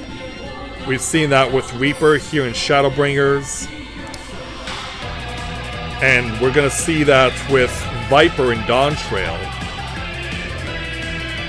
So it just shows that the creativity is still there, and they are not lacking for originality, even though, of course, one of the best things they've done, as I mentioned, is implementing and integrating lore of previous Final Fantasies into this and being able to flush it out more has just been really well done.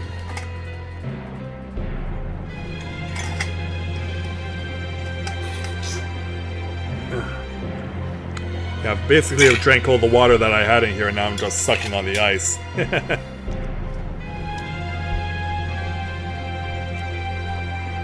And of course, another thing that they've done really well is remixing, remastering previous songs from previous Final Fantasies, including, of course, the one you're listening to now, the Moon theme from Final Fantasy IV, which sounds completely different in this version as it did in Final Fantasy IV. Which, of course, included the mighty Golbez. Well, of course, anyone who's ever played Final Fantasy IV or seen my Final Fantasy IV Let's Play from, it's now 6 years ago, will know that Golbez, while the primary villain, was not the true villain.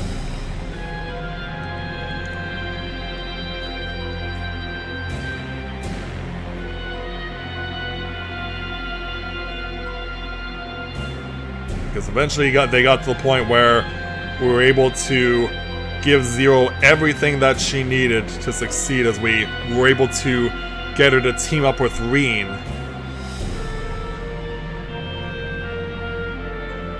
Yeah, it is probably one of the things that I'm sad that we didn't get to see flushed out more after Shadowbringers was Minfilia. Because yeah, they just had Reen be united with her and allow her to become her own person. No, it was Zeromus. Chaos's Final Fantasy I, which I did Let's Play last year as far as the Pixel Remaster is concerned.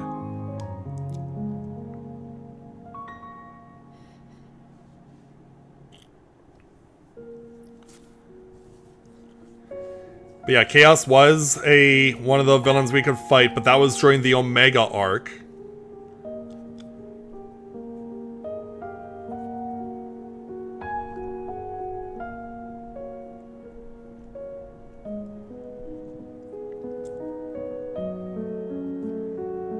And then they gave us the Final Fantasy XIV version of Zeromus. As far as drama is concerned, definitely had a lot more of that.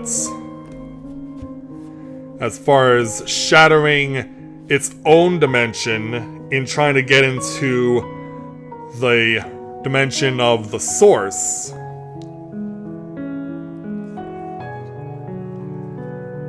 But try as Zeromus might, it was to no avail.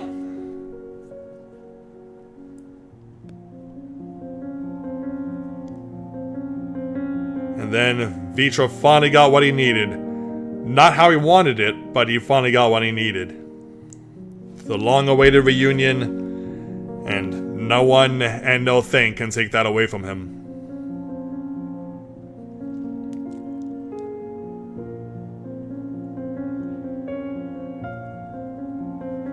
But yeah, just think about how many people I've come to know over the course of doing a 10-year-long Let's Play. Because most people, of course, will have done this all in one run. They'll get themselves as far as they can go, and then, of course, they'll end up having to wait for more content if they so choose to do so. And if they did choose to do the content up to where it is now, they probably won't do it until just before Dawn Trail launches. And so, that is the new face of the new expansion.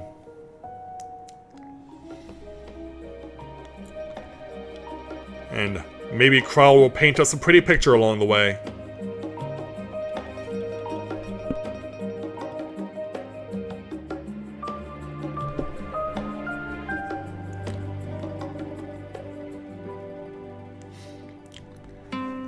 Well, if you have the fortitude to do it. I'm sure there are lots of people who do.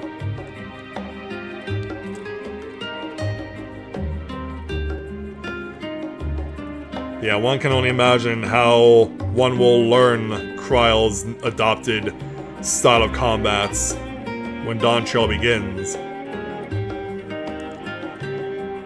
And Erenville, who was just a innocent bystander early on in Endwalker, will now play a much more prominent role in Dawn Trail.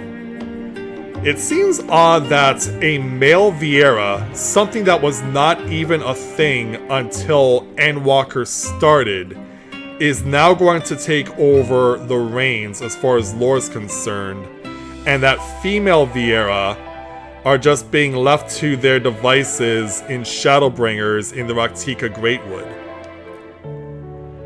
Because honestly, I never saw or imagined a male Viera playing a prominent role in any part of the main story, ever. Because we had always known about female Viera and had known so since Final Fantasy XII launched 18 years ago. And it still bothers me to this day that the worst kept secret in Final Fantasy XIV history was G'raha as Crystal Exarch. For me to have basically had it spoiled for me, and pretty much had everyone else had it spoiled for them, I always thought that they should have either done a better job of concealing G'raha's identity, or at the very least made it so that someone else was Crystal Exarch, and G'raha was not gonna be associated with the story until he was absolutely needed. I've been wanting to do for a long time a video where I look at the storyline of Shadowbringers and think to myself, how would I rewrite this if the most blatantly obvious reveal was done differently, or not at all? Because I really would have wanted to have seen I really feel like Shadowbringers really could have done better with building more characters. Because since they kept the Scions with you, it really was a missed opportunity, though, to build more characters to take the journey with you. I always thought that the Scions should have had a situation where they were only brought in when absolutely necessary. Like, for example, you don't... Like, the Crystal Exarch needs to do something, but doesn't know how, and so you recommend a Scion of the Seventh Dawn to get advice from, and so, just as it's done with you, the Scion is then whisked away to the First to join you, and this process repeats itself. I really thought that would have been a much better way to implement the use of the Scions rather than just dropping them in the middle of nowhere and then basically having them be completely foreign characters, because I really feel like we could have flushed things out a lot better.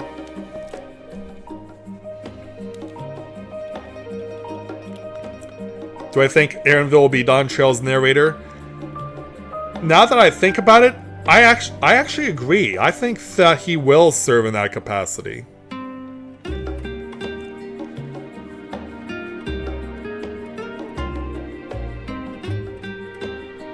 Yeah, maybe that is what's gonna happen with Erenville, is have him in the narrator's role.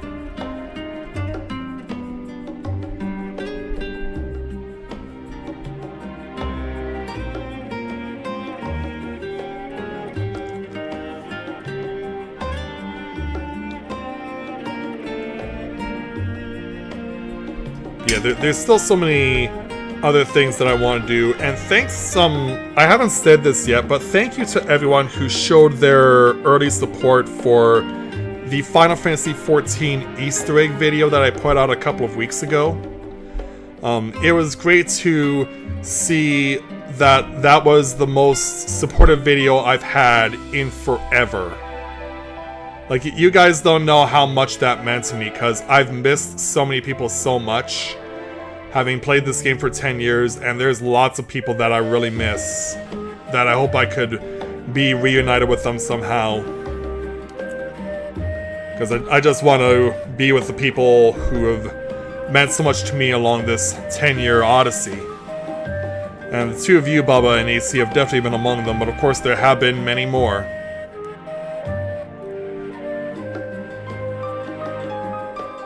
There have been many more, and I just am grateful whether you were with us for a short time or you've been with me for a long time.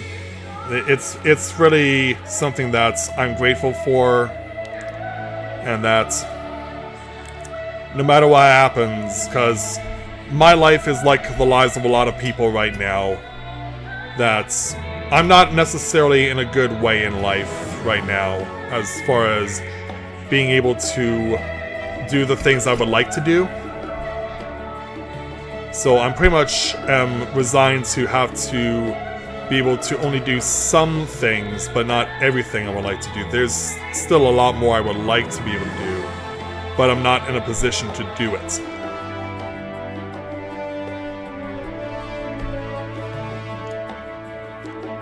And if nothing else, I can at least go and leave this journey here in Endwalker knowing that I've been able to do my part for the Final Fantasy XIV community.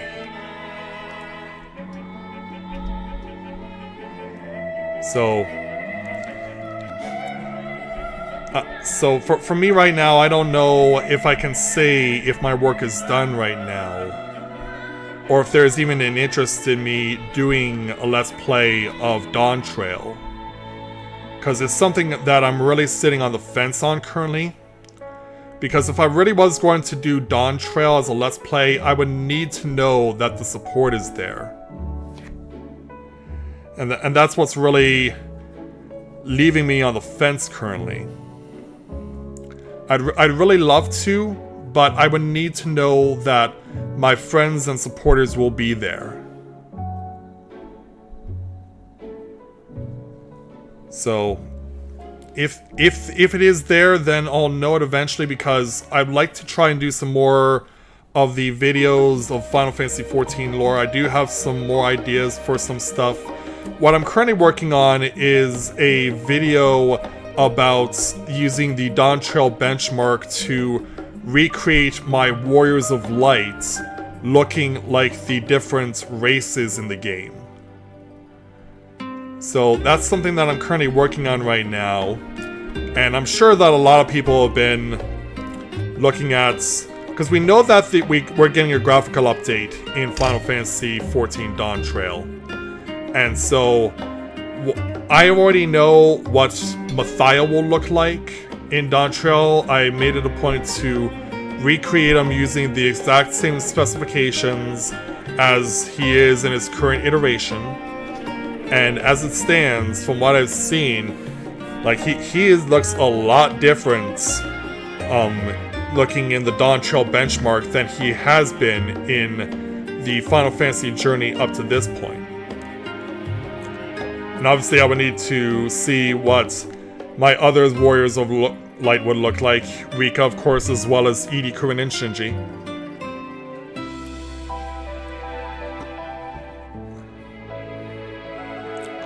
But yeah, it is something that has piqued my curiosity, and I really want to find out just what I'm getting myself into when Dawn Trail begins.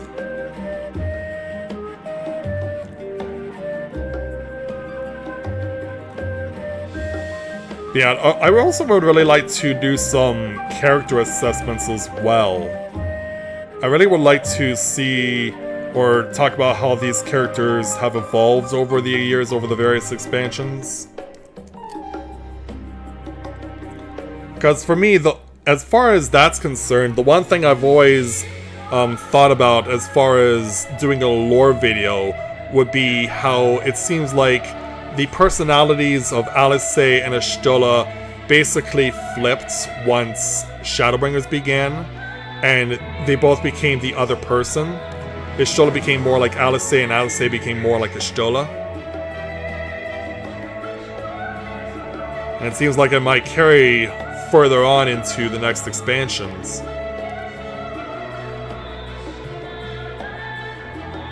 Because yeah, as far as character development is concerned, that was it certainly was quite the shock. Because you wouldn't expect when you first are introduced to Alice, you wouldn't expect her to care so much about other people in comparison to what she became after you're initially introduced to her in A Realm Reborn. And you wouldn't have expected Y'shtola to go from basically she was caring, but she was also very curt, especially when talking with the Admiral. But then once Shadowbringers came around, she was like, I don't care about anyone but myself.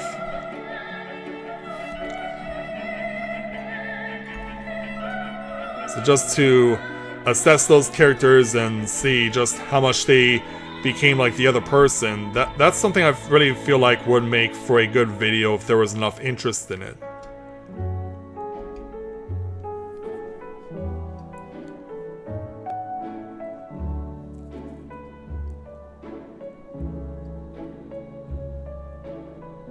And I do have a few other ideas right now, but some of them I feel like it's just a real challenge. Probably would be a much tougher challenge to really put into a video format.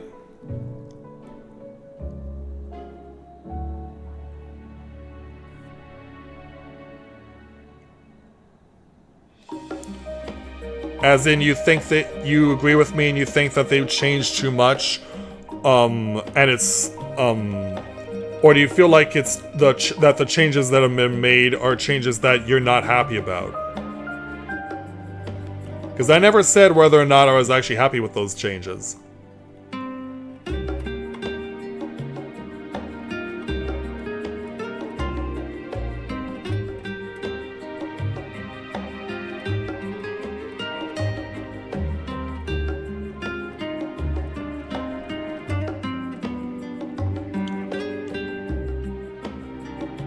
But yeah, I will agree in the sense that I feel like there could be more as far as flushing out characters is concerned, because we pretty much have learned everything that there is to learn about the various members of the Scions of the Seventh Dawn. And as far as Tataru is concerned, like, we've left her in a good place. Because she went from being just the secretary for the Scions of the Seventh Dawn, and now she's got her own fashion line and store in Old Sharlayan.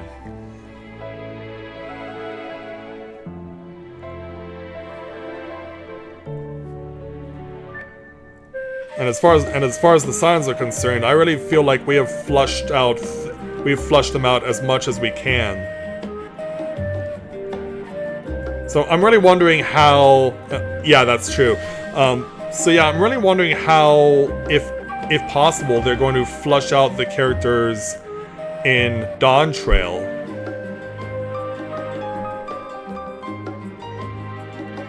Because how long can you develop a character to the point when it's no longer possible to make it viable?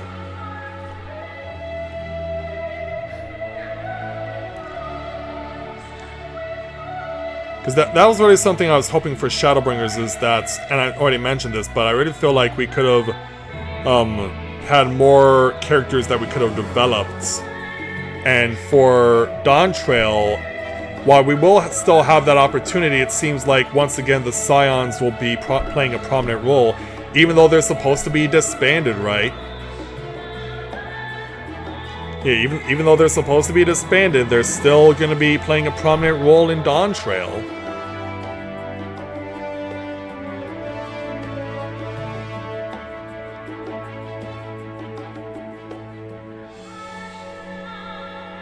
So yeah, I just wonder how good will the story be for this battle royale or whatever it is type of combat that is going to determine who rules over Tural.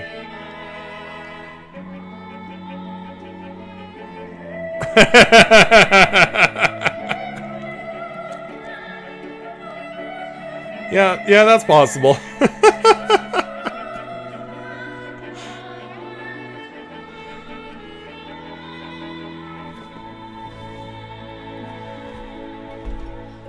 And wow, that's a lot of Vietnamese people. That is a lot of Vietnamese people. Yeah, are we getting into Final Fantasy 16 territory where the credits were so long because there were so many third-party companies that were involved in the development of the game?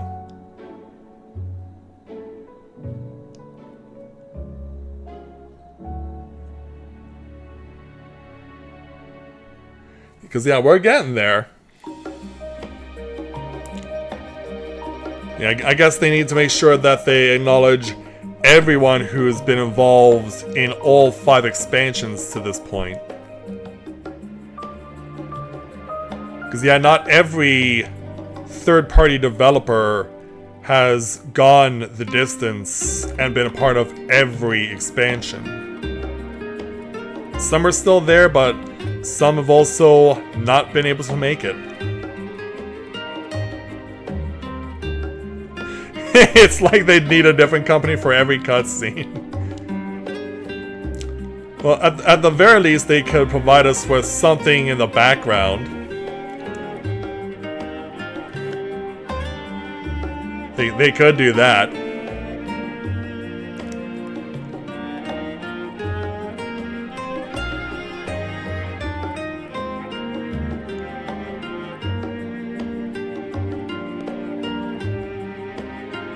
Plus, they also had more time. They had 3 years to do all this as opposed to 2.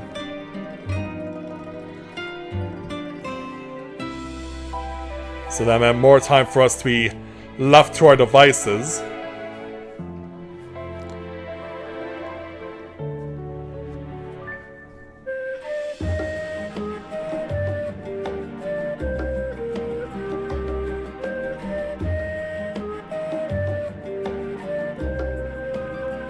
Yeah, let's hope that along with Wook that we'll have the a really good flushing out of the characters, whoever they may be.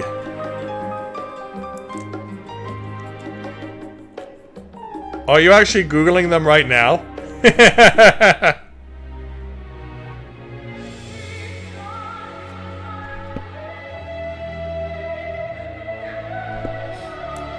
Yeah, are you actually in the process of Googling them right now?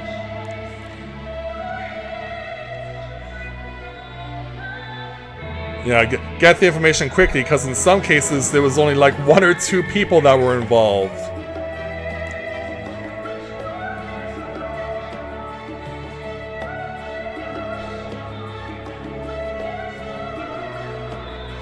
Yeah, I guess maybe they, for one reason or another, are contracted to not say that they were involved.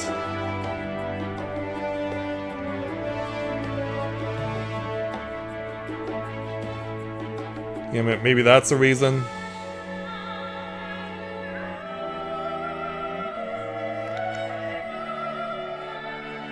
Now that is surprising, because Nintendo is pretty much a company that likes to do everything in-house.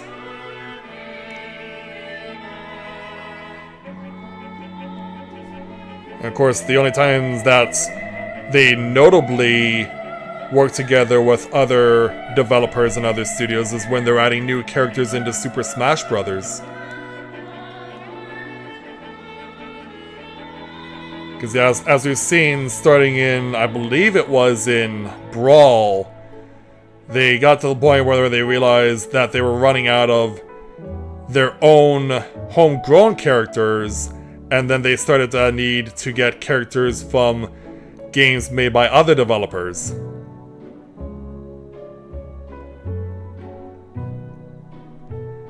And yeah, Canada Type is still here after all these years.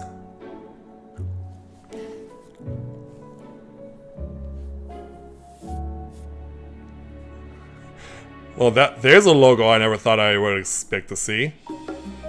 And of course, Fall Guys, thank you for giving us a bunch of fun during Christmas.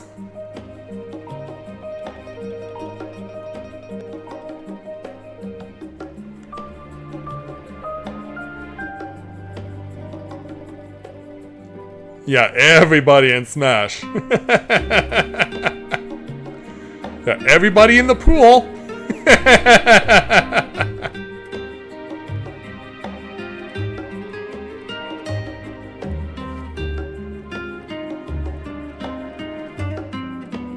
And yeah, we get it. They're all involved with Sony. Yeah, and we get it. All these guys are involved with Microsoft.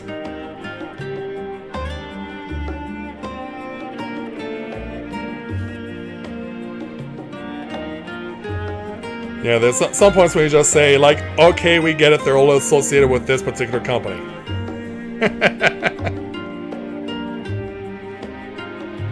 Yes, sometimes I think that the people responsible for the credits make more work than they need to.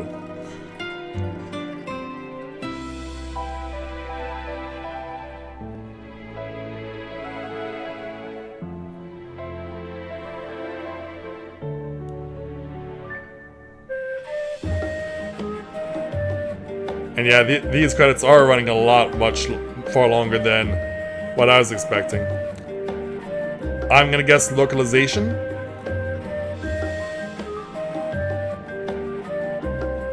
Yeah, probably technology compatibility. There's stuff that only works there that doesn't work here, and vice versa.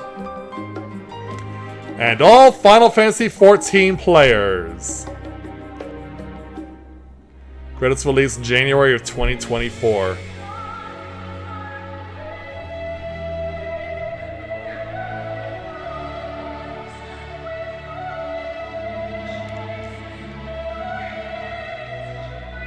Oh, we're not at that point yet.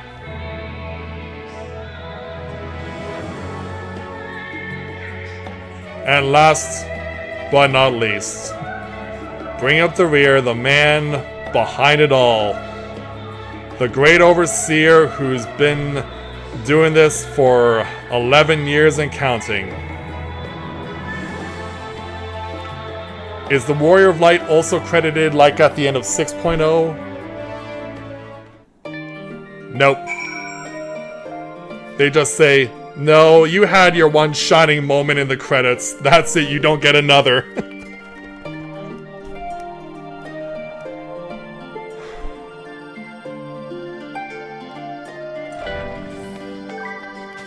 And so, yeah, although we may have had the quest and everything flushed out, the final word in Endwalker belongs to Ojika Sunjika. Alright, Ojika. Lest you wonder about your passage to Tural, Aaronville will arrange a ship through his guild. You need only worry about your own preparations. Speaking of which, please take this with you. A rugged and ready knapsack. May it serve you well on your coming adventures. Yeah, they actually... I guess Aaronville must have put in a word and got us a knapsack of our own. Now, I'm not sure when departure will be, but rest assured I'll let you know when I hear something. Till then, please take your ease. We will, Ojika. Thank you. And so, there we go.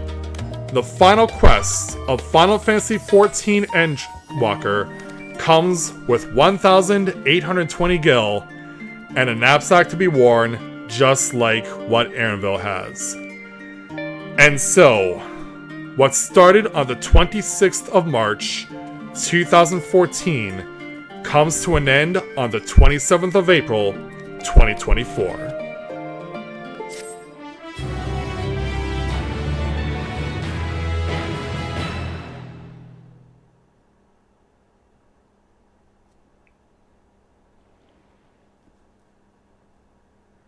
Meanwhile, in Limsa, because of course we have to plant more seeds for the start of the journey to Dawn Trail. When does the next ship set sail? Hey there, mon frere. Good to see you again. May I ask your destination? Yeah, where are you going? The north and east, I've already seen. I suppose I'll head west this time. West it is. West, you say? Yeah, like the Pet Shop Boys. Go west!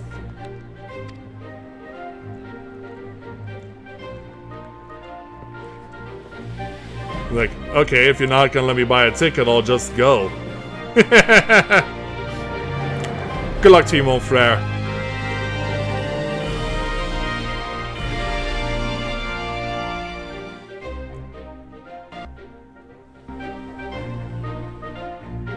And back in old Charlian.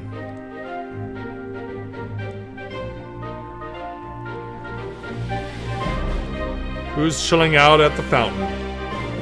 It's Oriange! And there's Thancred.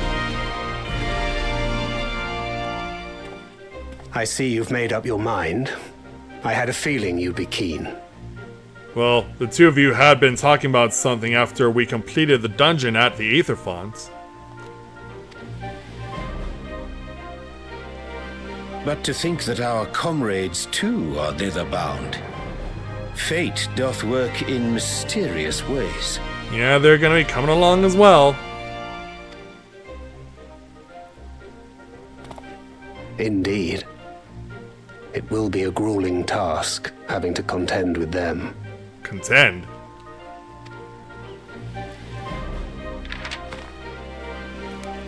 If the prospect doth trouble thee, 'tis not too late to decline the petition. Though thine expression would suggest thou art far from perturbed.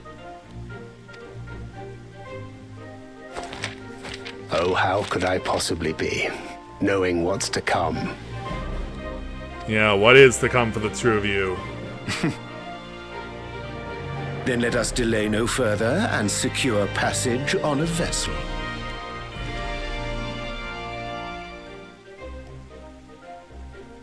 Aye.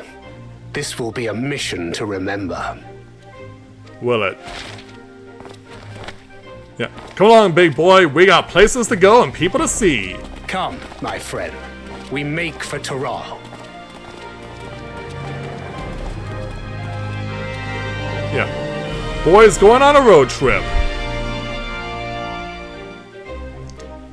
That's exactly what I'm thinking, Bubba. And in the meantime, it's the final moment for the Warrior of Light in this expansion. Rika's been here for 3 years, taking it all in here in Charlian. Tell me, have you been to the ruins beneath the waters of the Bounty? And of course, because we know they can never be too far away. Or the treasure islands beyond the frozen waters of Blind Frost in Offerd's north? At least I know, and we know, that this isn't the apocalypse-minded Emmett Selk that we're listening to. It's actually one with a clear head.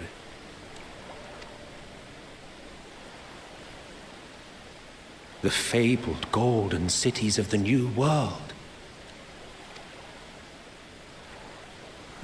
Yeah, he mentioned those too.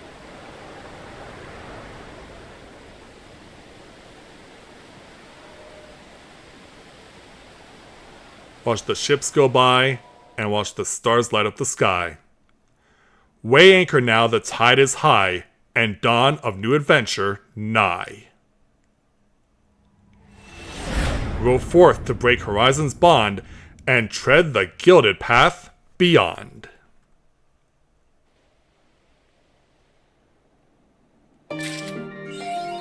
And Emmett Selk gets his moment in the Codex. And we earn the achievement, Tomorrow's Unknown. And in so doing, get the title of Sun Chaser. And so there we go.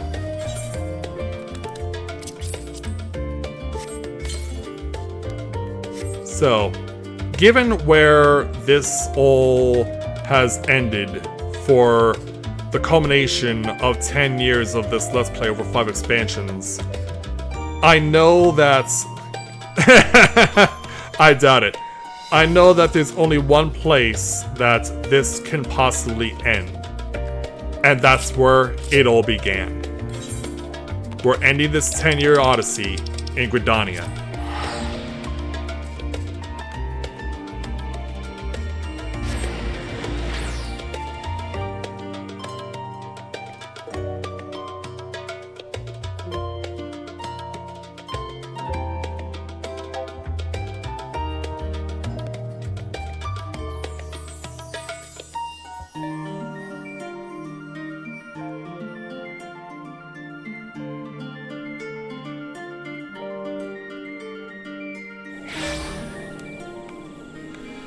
And so it looks like dawn is about to arrive here in Gridania. And of course we know if you ever start in Gridania, there's one place that everything originates from. You're of course directed to go to the Adventurers Guild, aka the Carline Canopy. But of course there'll be like many such as Logan here, who's currently AFK, and you'll have started your journey passing through the Blue Badger Gate, speaking with Bertinant, and having him send you on your way to where the journey began.